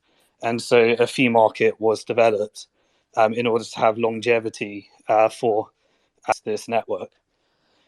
Also, a belief that there's a trade-off between decentralization and transaction fees. And so, it was originally a solution to spam and various other things. But that's just the trade-off. So I don't want to debate those things. They're pretty well understood, that the Bitcoin camp believes that the block size, higher throughput, lower fees, does compromise the decentralization of Bitcoin. Moving into the more practical or the economic argument, and I don't think there's anything to say here because everyone's probably heard both sides. But Bitcoin competing with the dollar, I think, is an understandable, but it depends on the perspective of which you're coming from. And so I believe that there's a really nice harmony in gold, Bitcoin, and fiat currency. And I believe fiat currencies are useful for things that Bitcoin's not useful for. And Bitcoin's useful for things that gold's not useful for. And somewhere in the middle, when you're running a way of managing your life, there's the best of those features. And so Bitcoin, I actually, when you got that happy medium of a stable coin, it actually became incredibly useful. It originally started on Bitcoin, and then a lot of the traction went to Ethereum because of throughput. But being able to save in Bitcoin because of its economic properties, and then spend that Bitcoin if you choose, because it's very easy to spend. And I know people talk about user experiences that they're used to, but once you send Bitcoin and once you have that first experience of sending something as easy as sending an email without having to get permission, censorship in the middle, then it's a very easy user experience, a different user experience, because you're self-custodying or you're giving up custody by using an exchange and adding a good user experience. But the trade-off is that you need to use custody. And we all know the result of custody. You can only put so much at risk in custody because eventually something bad normally happens to things in custody. You know that risk, I think, better than anyone in this spaces, and we have 1,600 people. Yeah. And so the third argument is around, there was quite a lot of arguments there, so I'm not going to remember them all, but Tony might be able to cover more of them. Was around things like, it sounded to me, and just correct me if I'm wrong, that you were just having a debate around ways of organizing economies, more of a socialist versus capitalism, Austrian versus argument. So one school of thought believes that, so for example, I believe in regulations because when you have centralized companies, investor protections are pretty useful. But anti-money laundering laws are a net negative to society. Personal belief, having been around, companies that have to actually implement them, and the cost of implementation and the cost to society. And so Bitcoin gave this happy medium where everything was published on a blockchain. An example being, the Bitfinex hack. 119,000 Bitcoins were stolen. That created an immutable record of those transactions. And the community for 3 years worked with law enforcement in order to trace those transactions and figure out when they actually ended up. Later this year, about $4 billion of value was retrieved by the Department of Justice because it was impossible for the hacker to spend those Bitcoins. And so what this does is it changes the relationship between the transaction, the financial institution, and law enforcement, where law enforcement do what they do. Hackers and coders can do what they do. But you ruin the user experience of money by putting censorship and all sorts of problems in the middle that punishes the innocent people and completely destroys the user experience of using money. I'm pretty much at a time in my life where any money that I hold at a bank, I know that I've got to do an incredible amount of work to spend it. And I'm not talking about your Apple Pay transactions. I'm talking about when you need to wire around good money around the world. I pretty much am resigned to the fact that it's not my money. I've got to pitch my banker and get the right type of banker in order to spend it in the right way. And I have to provide a tremendous amount of documents that put my personal data at risk and those that I'm trying to pay in order to pay them. And the time and inefficiency and number of middle people that are involved in that transaction are completely destroyed to the point where I cannot, I'm only willing to put a tiny amount of my fiat currency because it's got such a bad user experience. And the reason for that is because if you come from a certain school of thought that you believe that, anti-money laundering laws and all of these turning financial institutions into police is a net positive, or you come from a Keynesian school of thought where you believe that there are market failures, and there are market failures, but the solution to those are more and more intervention and more redistribution, then you just come across this Austrian versus economic versus classical school of thoughts. And these things are never resolved because people just have these debates. So all of these different things just relate to debates. And the bit that I love about Bitcoin is over a decade ago, it was incredibly hard for me to tell people that when you deposit your money at a bank, they own it, that you can't spend it once you start to get larger sums, and that it inflates away, so you have to speculate on it. But as soon as Bitcoin came along, it became the whole community started debating these issues, and people started getting a lot wiser, and people started allocating money in much better ways. And so that harmony, I don't think you have one winner.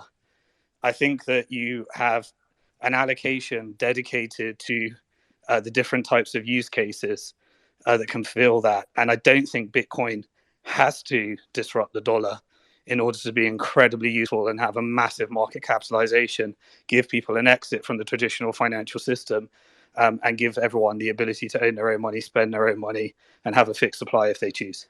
Over to you, Tone. All right. Thanks, man. No, I actually want to give it back to George. He has his hand up, and then I'll comment on everything that's been said so far. Yeah, I mean, I want to react to what Simon's saying because, unfortunately, Simon, you're doing exactly what I feel the people in these discussions do too often. Yes, people have discovered Bitcoin. Yes, they hold it as part of their portfolio. But in your discussion, you conflate that, the fact that they found it a useful investment to be part of an overall portfolio, with its becoming a means of exchange. It's widely used for ordinary transactions. It's used in certain circumstances. We know it's used for certain transactions where people are more concerned about pseudonymity if they can't do it anonymously. We know it's used in situations like Venezuela's where all kinds of barriers are placed in the way of people's use of other alternatives, particularly the dollar. But it isn't generally used as money. It's simply not a substitute for established monies for most purposes. Stablecoins are. What's that? Yes, Stable coins are. That's right. I'm talking about Bitcoin, of course, because it's the focus today. I agree with you about stable coins. Now, they're a different situation. And the reason they are is, at least to take US dollar stable coins, is they don't run into the problem of trying to compete against a much larger rival network because they're network compatible. That's the whole idea anyway. And when you have something compatible, you can plug it into an existing network, not necessarily easily. I think that laws need to be modified to make it easier for stable coins to really plug into the established legacy dollar payment system. And they can reduce costs, and they can do so particularly, as you suggested, in cross-border transactions. Though ultimately, of course, some of those costs simply are the byproduct of a multi-currency world. So you have to have these extra exchanges. But most of the extra costs there are a result of regulations, for sure. So my position's different about stable coins than about Bitcoin and other, let's call them free-floating, independent cryptocurrencies. Yeah, the point there is that you need Bitcoin or an alternative in order to have a stable coin, and so it's a technology behind the stable coin. I'm not sure I don't think that's correct for all stable coins. Well, otherwise you've just got PayPal. Like you could have you can have Bitcoin for savings, and then you can easily spend it using a stable coin built on top of the same technology. Right. Then you can have a layer 2 solution. So it's a constantly evolving situation. But there are stable coins that don't depend on Bitcoin. Yeah, PayPal created one. You can have one that doesn't need a blockchain. You can have right. You can have the I think we're going off on tangents here. I don't know. Look, they're all stable. I really meant to go into, but that's the sort of thing I had in mind. All right, let me jump in on this and address a bunch of those. Real quick on the stable coins. I mean, they're all generally centralized. They're all pretty much PayPal. Most of them are a lot worse than PayPal. But ultimately, the only stable coin I would trust is it's still going to be centralized with holding dollars in some bank account. But if it's being used on top of Bitcoin, at least I'll feel technologically better. Like I'll feel more confident from a technology perspective that at least is being used properly from a tech perspective. Okay, so go to my notes. Real quick on the on what Hector said from a technological side. Lots of research was done that Bitcoin developers looked into increasing the block size, and they came back with a very good explanation as to why Bitcoin would become more centralized if the block size is increased. Plus, it would be very challenging to increase the Bitcoin block size because you have to agree. Everyone would have to agree to increase the block size. And when between those two things, between concerns of more centralization due to a bigger block size, it was going to be impossible to get everyone to agree to upgrade software to have a bigger block, and hence we ended up with a split between Bitcoin and Bitcoin Cash, and then Bitcoin Cash ended up with a split for the same exact reasons that Bitcoin and Bitcoin Cash had a split. Pretty much the same exact reasons caused Bitcoin Cash to versus BSV. So that's that side. So I will stick with Bitcoin, with a 1 megabyte block size, and I have seen incredible arguments as to why that block should even be smaller, and it's not going to happen, but it's definitely considerable. So on the other concerns, so George, let's I'm gonna discuss your concerns first on Bitcoin being the actual currency. I completely agree. For the time being, Bitcoin is more of a speculative asset, and it's a great speculative asset. So I said earlier, Bitcoin, but you guys weren't here. Neither George nor Michael were here when I explained it. Bitcoin added 2 unique properties to this world that humans have never had. and they both involve finance. One of them is unconfiscatability. It is the first asset in human history that is unconfiscatable. It's a word that is not in the English language. Therefore, I was able to buy the domain. Basically the Bitcoin blew my brain with the unconfiscatability property. My family left the Soviet Union. I was old enough to remember. I'm a little older than my picture looks. And when we were leaving the Soviet Union, we were only allowed to leave with $100 per family member. Pete Cypress in 2013, which is what led me to Bitcoin, just had their bank accounts frozen and the government confiscated 50% of their money. Your bank account's terms of service allows for a bank bail-in. So as Simon mentioned, all the money you have in the bank is now your money. And if the government wants to take that money, they can take that money. If you are accused of a crime, they will immediately freeze all of your assets, and you will not be able to afford to defend yourself, which is your constitutional right as an American to be able to afford a lawyer. So the government uses the financial system as their personal weapon. I agree with Simon at a 10x level that money laundering laws are a net negative to society. I see them as an enormous net negative to society. Way bigger than Simon does. It's something I've talked about for years and years and years. So Bitcoin brought two enormous innovations. One is it's an unconfiscatable asset that you can store in your brain, and you can cross a border with all of your wealth if it's in Bitcoin. If you properly store it, if you properly protect it, that's a whole other discussion. But it gives you the ability to do that.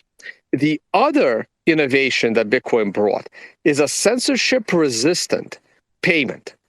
You can use it as a payment to pay anyone, anywhere, at a reasonable price, with way faster than the traditional system, and that payment cannot be stopped.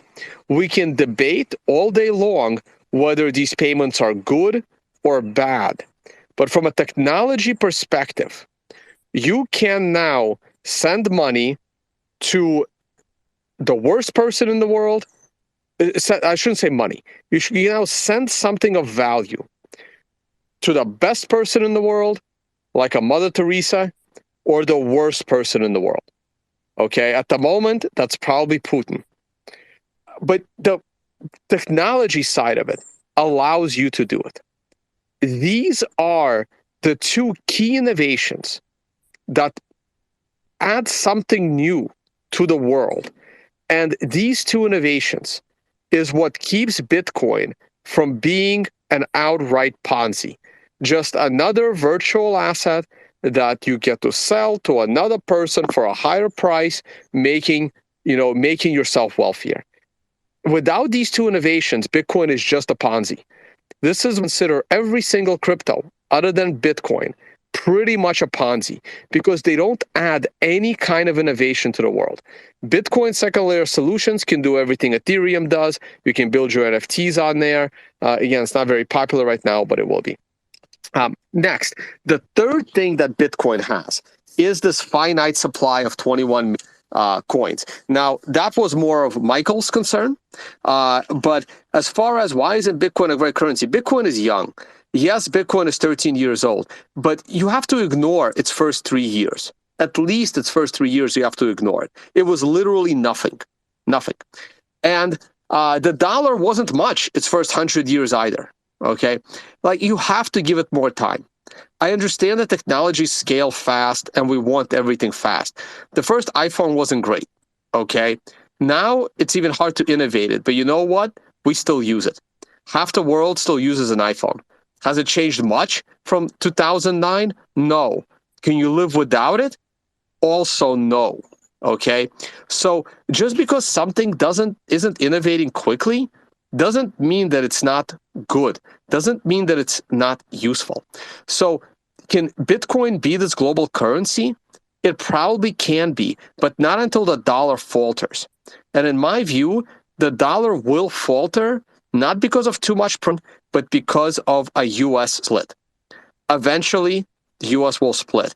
I mean, you have former presidents being raided by the FBI, for God's sakes, okay? While presidents' sons, who we know are probably in the 0.1% of criminality in the world, are, getting on Air Force One right now, okay?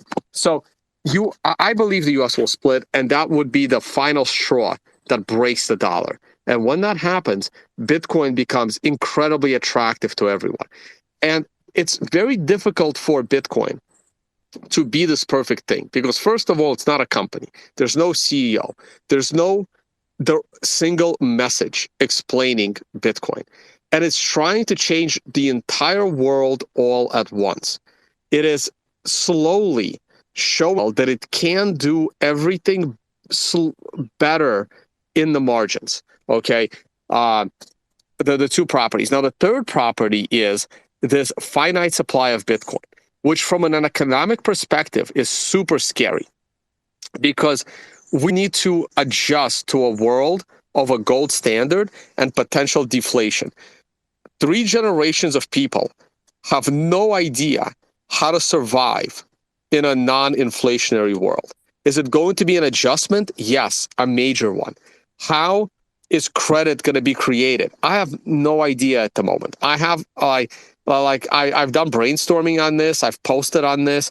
I can see a government currency alongside Bitcoin within their country where the government does not borrow money into existence, which has its own problems. The government simply creates money into existence to pay its government employees. That gives that particular country a little bit of an elastic money supply. But because Bitcoin is prevalent in their country and 60 to 70% of the use in that country is Bitcoin and not the government self-printed money, that creates this inherent check on government from printing too much money. And if there's not enough money to go around, the government could, pay people more, give people raises, create more government jobs, and create a little more in their economy.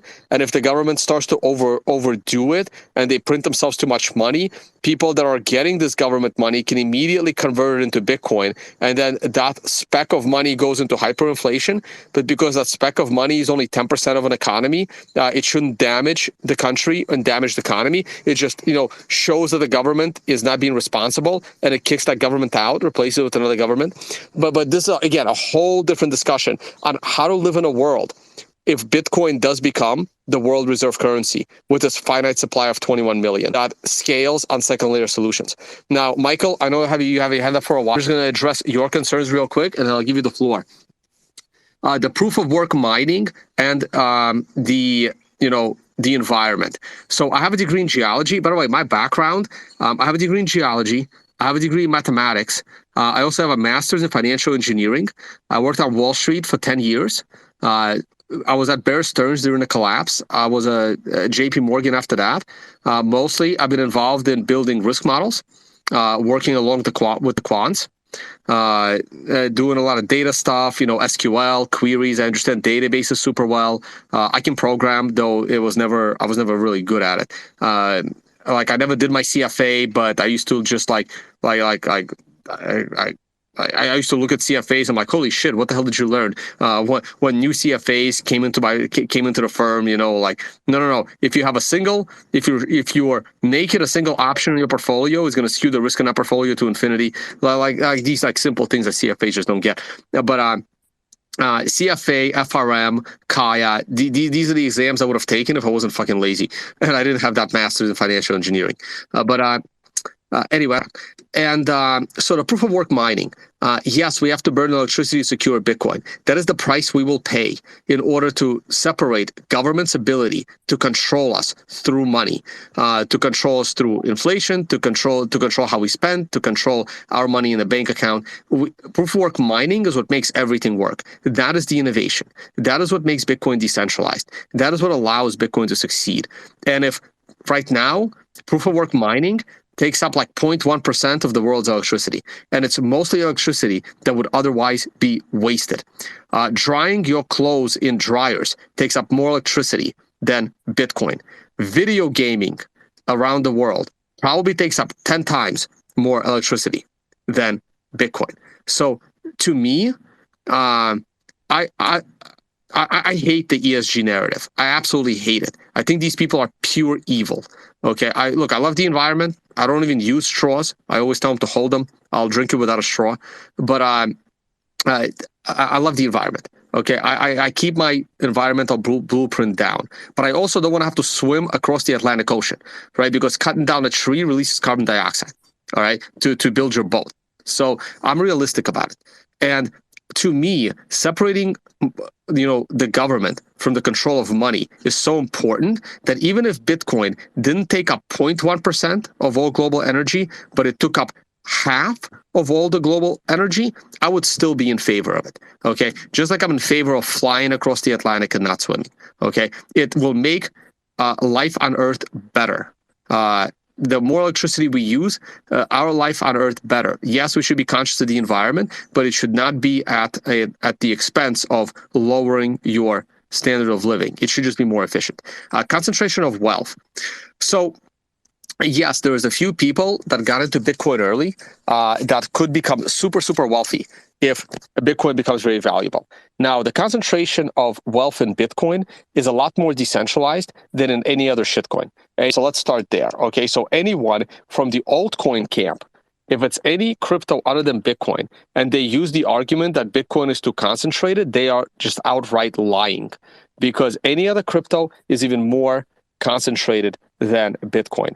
If you compare, I'm going to have to interrupt for a second. I mean, I've listened to you for 20 minutes now, and candidly, I've heard an awful lot of, I think, these are my qualifications, et cetera. You haven't actually addressed the core issue. If you think for 1 second that the world's monetary system could consume half the energy in simply a process of proving that it's actually a valid transaction record, then you truly don't understand the role of money. You're talking about allocating ridiculous amounts of resources to something that doesn't require it.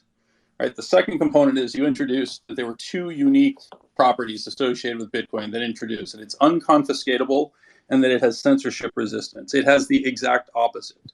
It is ideally confiscatable because you cannot disprove that you have it. It's simply that straightforward. If it shows up on your chain of record, you will be tortured until you give it up. That's what always happened with gold coins. Any form of crime has been committed. You get strapped to a chair, they attach electric shocks to your nipples, and they force you to tell the code, or they'll take the lives of your family. This has been proven over and over and over again. The fact that you came from a place like Soviet Russia, in which your family actually experienced that type of discrimination, and don't understand that the government will go to any lengths to take it away from you, is completely absurd. Censorship resistance, again, it does the exact opposite. It creates a complete and incontrovertible record of all transactions that you've done. Right? That's why they're going after things like the mixers, et cetera. They want to get rid of your ability to hide your transactions. Currently, we have censorship resistance in the form of cash. It is very rare that cash can be tracked. I think that's an incredibly important problem. But cash is going away. Not have it. Cash is going away. Don't talk again. I've listened to you. Cash is going away. Cash is what? Cash is going away. I think that's the real risk. I think that has nothing to do with Bitcoin. If you want to keep the properties of cash, then you work within the system to encourage the property to continue. Rohan Gray and others have put forward legislation that should have been passed that will ultimately preserve that anonymity. What you're talking about is complete nonsense. No way that's going to happen. Okay, so then you have to accept the fact that you're signing up for a system in which you have zero ability to conceal your utilization of it. You may be able to hide a thumb drive and say, I'm self-custodying and I am not going to tell you where it is, and then they'll just kill your family. Yeah, but it's not just about evil governments that we're talking about here. Also, take a look at what happened in Canada, where they were literally stopping people from using their money to support certain things they wanted to support, regardless of if it was a vote or not.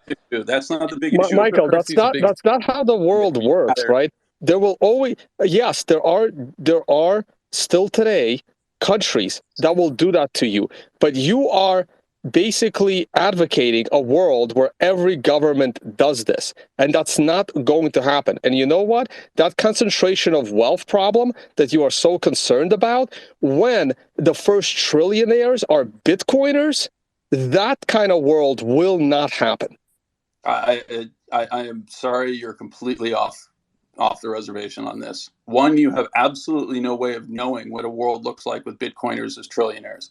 Everything I've seen from the Bitcoiner community is one of venality and a basic belief that their success is a function of predestination, almost a Calvinist look. All right, that's simply not true. You guys found a speculative asset. It is no different than Apple. If I want to convert my Apple holdings into spendable cash, I have to go through a process of converting it. You're talking about converting your Bitcoin in the same way. It's simply a speculative asset. Congratulations on finding one that did extraordinarily well over the last decade. What makes this asset unique? Why is it not a Ponzi? Not a Ponzi. What makes Bitcoin not a Ponzi scheme? What makes this asset unique? Nothing. That's why. So your view is that Bitcoin is just a Ponzi. Yes, because it's set there that why people buy it is because the last 13 years they're looking at an upward graph and they think that it's continue to go upward. So everyone else who buys in is expecting it to go upward. So you're completely ignoring my reasons as to why it's not a Ponzi. You're ignoring them completely. I'll give it to Simon. There's no intrinsic value in the actual. Okay, so of itself. course, but no, of course it made me wealthy. But before it made me wealthy, it gave me the ability to transfer it to anyone that I wanted to transfer it to. If that was a crime and that was a criminal, then there's an immutable record. So there's that's a fact. But to be able to separate the financial institution in the middle that needs to do the police work and leave law enforcement to do what they did is a different way of organizing, and that is an innovation. And to be able to spend it without having to get permission from a third party was something that was a very net positive to me. And allow me to transact a lot better. You are still subject to miners. Miners must process your transaction and put it on a blockchain in order for your transaction to be processed. Otherwise, therefore, you are still at the mercy of the subject of the miner. You're just picking a different institution that you want to be part of. Right? That's fine. That's your choice, but it's not innovative. It's just a different form of record. Well, there is something innovative. There's a fundamental difference. Bitcoin and cryptocurrency. There's a huge difference because with them, you actually cannot see, like I could right now go and make a decentralized wallet and buy Bitcoin and no one could track that I bought it. The government can't torture you to cryptocurrency. How did you transfer the USD for that Bitcoin? So there's ways you can transfer USD. There's also ways where but what are they? You have to be specific. Otherwise, you're claiming that you can't track you. But if you're making any sort of transfer with the USD to BTC, most likely to be KYC, so you will be transferred. You can pay for it in cash while it still exists. Exactly. You're going to have very, very small sums of money and doing this over the course of years to be able to get a large amount of money like he's claiming. Not only you can go to a jurisdiction where money is not demonized like Dubai, you can show up at a coffee shop with $2 million in cash, and that is not illegal, and you can buy Bitcoin. Yeah, to say there's no innovation. If Tone Vase today asked me to send him $1 million, I could send him $1 million of Bitcoin and we could have that done by the end of this space. If I tried to do that same transaction in my bank, we're going to be pissing around with documents and all sorts of stuff for a very long time. And if me and Tone are not engaging in crime, then we don't have an immutable record of that crime. And if we are engaging in crime, one day that will be used as evidence and it's an immutable record. To say that is not an innovation. So Simon, I unfortunately, again, I'm going to have to hop off. So I just wanted to get this through, right? Every form of prosecution and enforcement is an inconvenience on who follow the laws. The fact that there are police on the highways that force me to slow down when I'd like to be going 75 instead of 55 is an inconvenience. Do we choose to say that we're going to ignore that? Do we choose to have an immutable record and allow me to do it without a financial institution policing in the middle is different? Again, it's really not actually, because every dollar bill has a number. Theoretically, you've got the institution in the middle that has to do the police work in order to prove that it can be transferred. Yeah, and not with Bitcoin, you don't. The same thing with miners. No, if there's one, the miners don't look at these individual transactions. It's a they literally can. They can literally do that and censor you from transacting.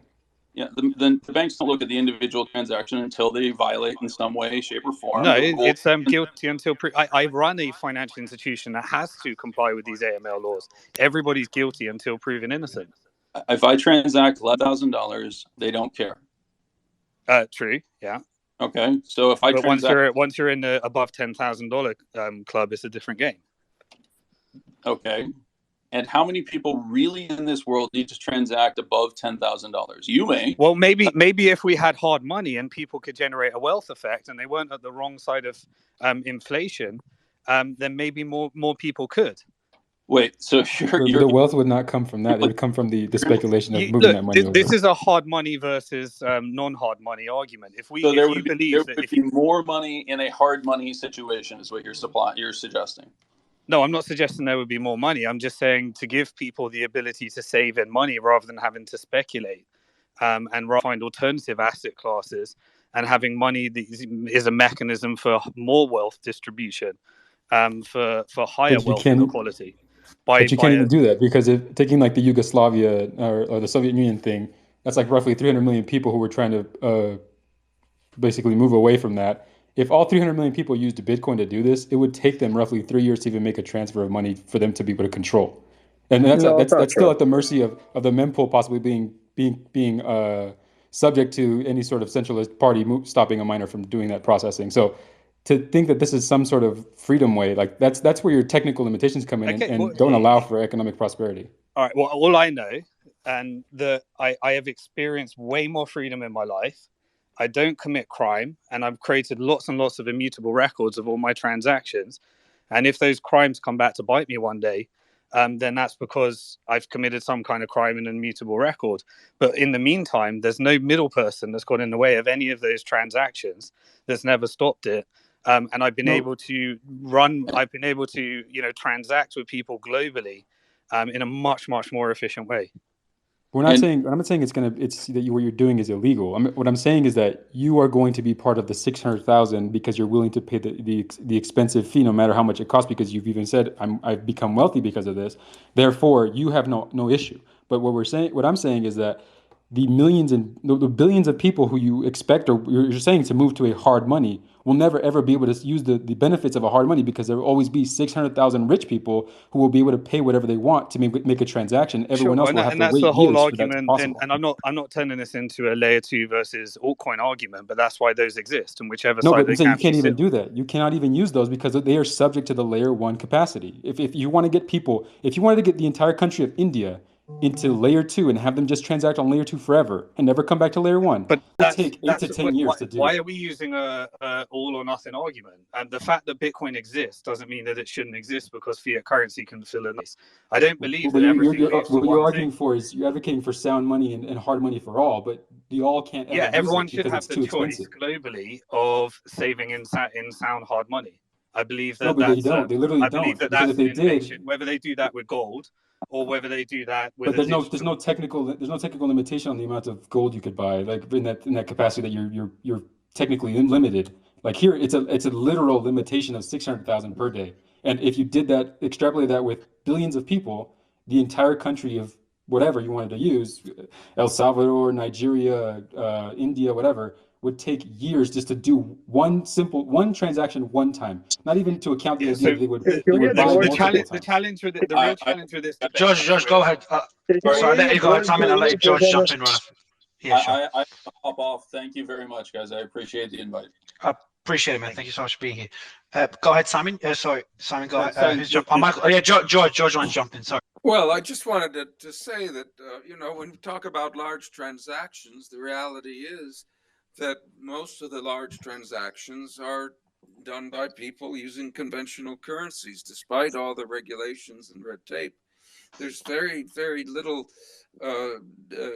comparison between the scale of transacting with Bitcoin worldwide. Thankfully, I don't have to do that anymore, and I'm really grateful that I don't have to persuade my bank to send those large sums around, and instead I can just do that instantaneously. Simon, I'm not saying you shouldn't do it. I'm not saying anyone shouldn't. I'm just saying if we're realistic about what a nuisance it is to not have to comply with the various regulations and have to track currencies. The fact of the matter is, most people, particularly in the business community, have been managing that, and I don't think that they're part of this general movement to try to get away from it. For the most part, they don't find it onerous. And that's probably not going to change anytime soon for Try, most. try honestly, Hey, try George, sending $1 million. Try sending $1 million let me to comment. Ukraine right now. Right, right. Yeah, I You completely do disagree. recognize, It do is you, Simon, extremely the onerous. scale of transacting that goes on at that and much larger levels every day right now? Right, You but it's a real nuisance and nobody would want to do it. And yet, we have no can I choice. comment on it? So, someone has to mute, I think. There's a huge echo. All right, thank you guys. Look, I know, so it's like Bitcoin is always dealing with, like the Bitcoin network is always dealing with this double argument. While no one is really using it for large transactions, and if everyone did use it for large transactions, it would be too crowded. And so that was Michael's argument, right? Michael's argument was if everyone in India started using Bitcoin, even on a second layer of Lightning, it would take forever to get their transactions. And he may or may not be right. I think Lightning is very close to scaling to the point where the entire country of India can use it. We're probably another year or two away. I'm guessing here. Like, I really don't know. I personally don't use Lightning. I don't need it. Okay. But if I was, sending tiny $5 transactions and I was in India and I was trying to get the entire country on board, yeah, I would not only be trying to use India, I would probably be helping with that development of that layer. There's also another layer on top of Bitcoin called Liquid. Liquid has full anonymous transactions. So if Simon did want to send me $1 million and he did it through Liquid Bitcoin, it would be completely anonymous and there would be no record because confidential transactions are built into that system. So that would be completely anonymous and there would be no record of that. Okay. So, but both of these layers are still new. While Bitcoin is 13 years old, 10 years of relevance, Lightning is only 2 years of relevance, and Liquid is barely 1 year of relevance, right? We have to give these things more time. Bitcoin has a very low market cap. Like, I'm not even sure why BlackRock is even interested.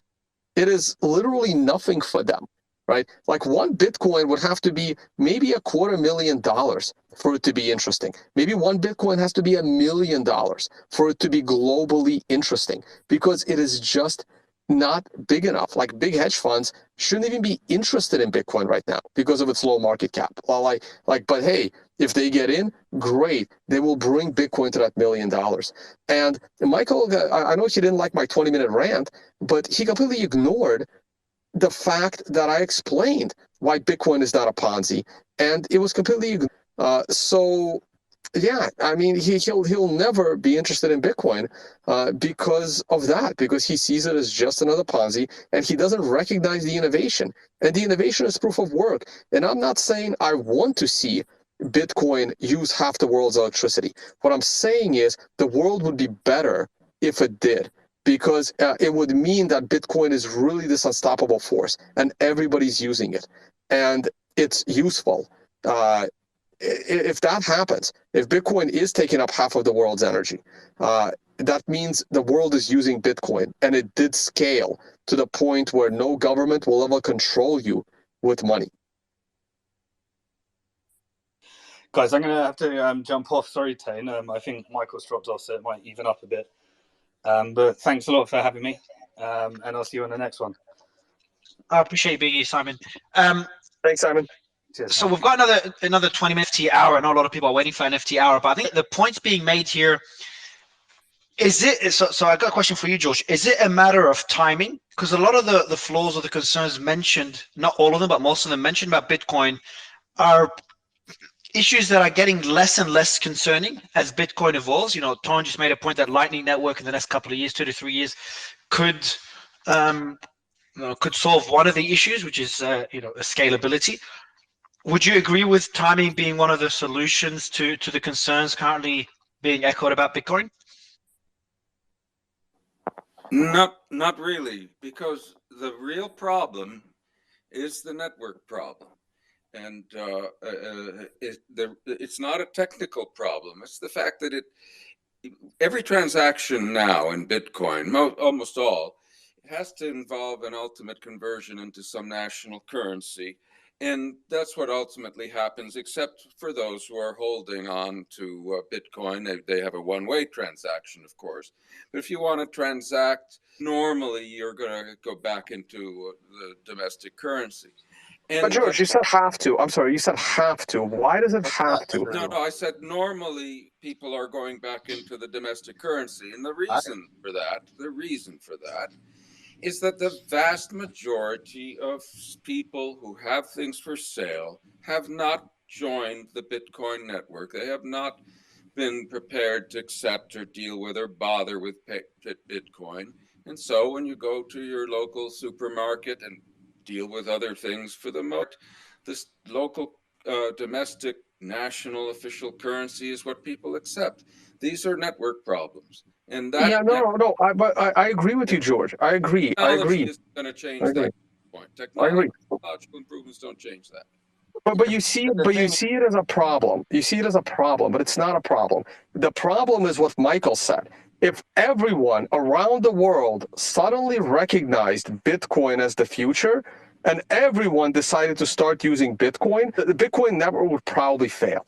Okay, so it is actually a blessing that one person at a time recognizes Bitcoin and starts adopting it. And and with every person joining the network, the developers of the network, the miners of the network are slowly recognizing additional issues that need to be resolved, additional cases that need to be addressed. I want to challenge you on that phone. No, there has been no trend for people to join the payments network. There have been more people who have bought Bitcoin. The number of investors has increased. There's no discernible important trend in ordinary transacting. This is this thing that people keep assuming is happening because of the market capitalization. No, George, that is not true. That is not true. Like if I wanted to hire, let's say, a graphic designer in Russia, how am I going to pay them other than Bitcoin? I didn't say that there aren't some payments. I've said all along payments that are made in Bitcoin, and that it's best to make in Bitcoin. But that doesn't mean that you see any very considerable trend in the numbers of overall merchants and other traders who are accepting Bitcoin as an ordinary means of payment.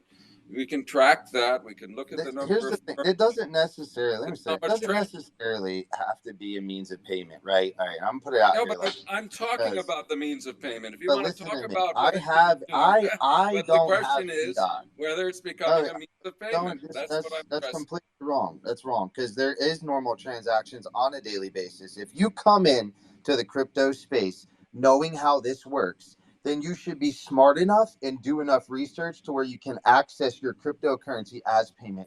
I am fully crypto. I just bought with Bitcoin yesterday. Sorry, but you're really talking over what I've said. No one is saying you can't do it. No one's saying it doesn't. The size of the network of people who are prepared to sell goods and services for Bitcoin on a regular basis has not been growing. But that's no different than back when gold coins bought shit, right? And then all of a sudden now gold can be backed by these dollars that can be printed in the trillions. No, it's a stepping stone. It starts here, it moves its way up. No, it doesn't work that way. It works that way when you don't have a major established network. The evolution of money when you have nothing that's already dominant. Then all kinds of things can emerge as money. But it's a fallacy to assume that once you have something widely, almost universal, that other things can easily catch up with them, much less take over. That doesn't. Wahid, I'll let Wahid. I saw Wahid unmute. Wahid, I know you tried to unmute a few times, man. I mean, look, a lot of great things have said. I just want you. So obviously, it's a lot more onerous than I think people are giving credit to here. Transactions in banks have become exponentially more difficult. I want to share in a bank. I know firsthand how anything is now scrutinized. Ironically, the country where it's easiest to do transactions is the U.S. It's easiest to open a bank account in the U.S. It's funny because the U.S. is sort of exported, and I spent my whole life living in the U.S., but or most of my life, but the U.S. has exported this onerous regulation for control. I'll give you an example. People talked about Cyprus, and I'm in Cyprus right now, and I lived through the whole bail-in. But funny enough, Cyprus, you say Cyprus, and and the poor country is mired in a reputation of money laundering and mafia and what have you. It has made Cyprus the strictest banking you could ever imagine. You can't even do a bloody transfer, let alone to justify the transfer. You have to put your CV. Panama too. Panama. After those papers. Yeah, I mean, but after the those point, papers, Panama as well. Exactly, Panama. But okay, you name Gibraltar, Monaco, Switzerland now is scrutinized. So the point is it's becoming extremely difficult. I got a bank account blocked the other day because we're a typical fashion brand, French company with a French bank, and we're tied to blockchain now and crypto, and so the bank got nervous. You ask them why, and they have no bloody answer. Well, you Google and crypto, money laundering. Like, that's the fucking explanation, okay? So I don't even give credence to the intelligence of these people, right? I mean, it's like bottom of the barrel.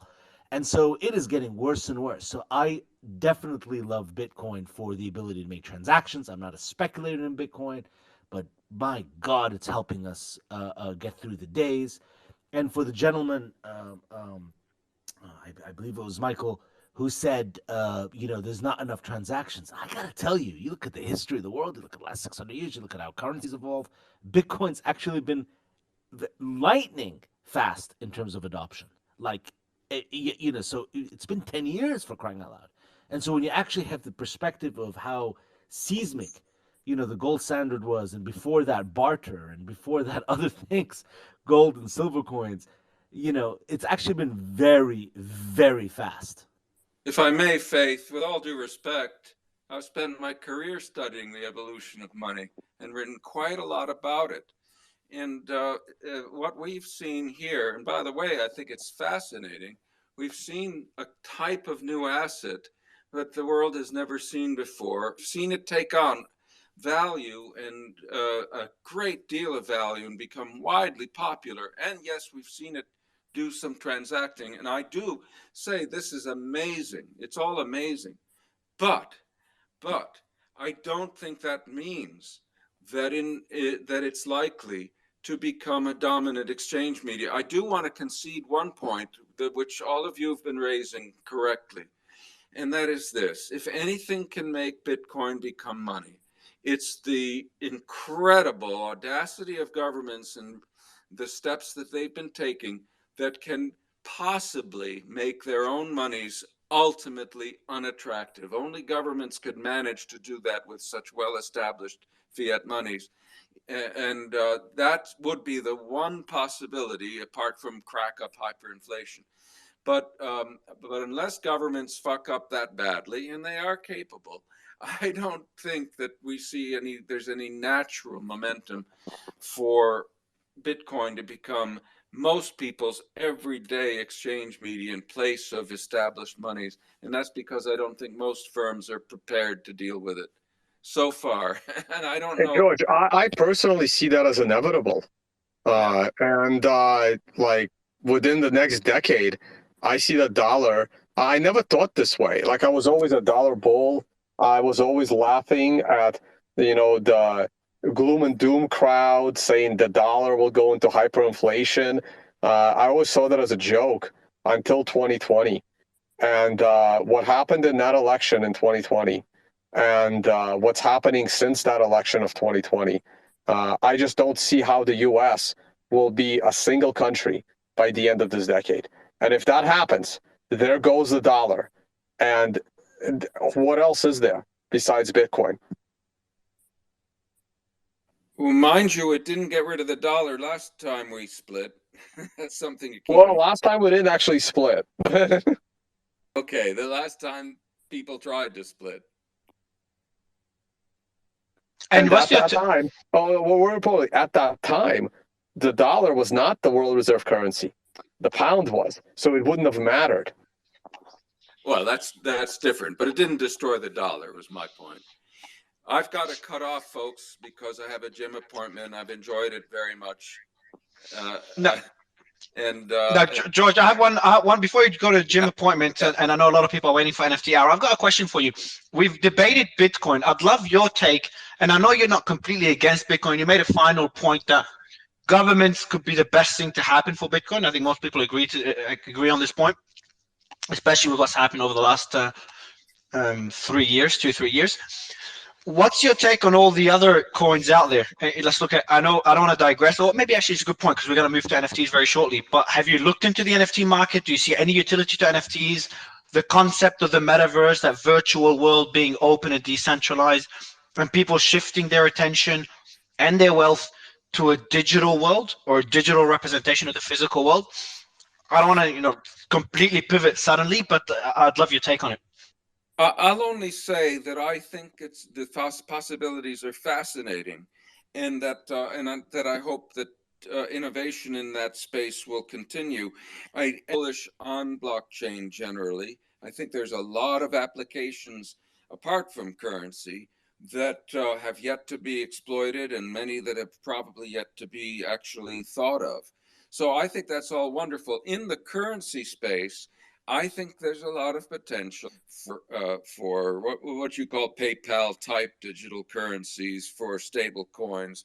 I think ultimately, though, their potential will depend on getting them access to the official payment system, getting them master accounts at the Federal Reserve. They may have to make the commitment to hold 100% backing, whatever. But I think that if that happens, they will see increased usage, and I hope that they will be so successful that we won't have central bank digital currencies forced upon us, which will be less efficient and in my opinion, more dangerous. Another question: Are you a holder of any cryptocurrency, or have you been a holder of any cryptocurrency? No, $1 of $1. But okay. I have the excuse that I really feel I shouldn't have a vested interest in these things. Of course, I can't help having a vested in US dollars. I am an investor in US dollars, but only because network externalities make it hard for me not to be. And what would anything change your mind if continuous government printing of money, would that change your mind, for example? Oh, sure. If using dollars and holding dollars become too onerous, of course, any high inflation makes me economize like anybody else. Hold as few non-interest bearing dollars certainly as possible. But if there were really cataclysmic change, I'd look into other alternatives, and cryptocurrency might be one of them. But ultimately, I'm going to ask myself where I can spend it and how conveniently and at what cost, and I'm going to pick the best option, that the one that offers me the better answers to all those questions. And would you go for Bitcoin or a stablecoin or central bank? Yeah, it would depend on the circumstances, but I would choose whatever serves my needs most. I don't think it'll be a question of a prior preference. If Bitcoin is the cheapest, safest option, then I'll switch to Bitcoin if it's widely accepted. If I can't trade with it, I gotta find something I can trade readily for all kinds of things, and I can take it and pay for my dry cleaning. That's going to be number one requirement for replacing my dollars. If I go around the corner, my dry cleaner says I don't accept blank, then blank isn't going to win. Man, I really appreciate you coming on the stage. We had a lot of people that we've vetted before bringing them on stage, and I think you and I think it was Michael who came on with you, made this debate one of my favorites to date. I think the audience members represent. We've been doing this for like 4 hours now, and we've got almost 2,000 people still in the show. We've had about 12,000 people come in so far. So I appreciate you coming on, man. I think you got a lot of fans in the audience. You're welcome to jump on Discord to ask some more questions there if you get time later on. The show will go on for a while. For everyone, thanks, George.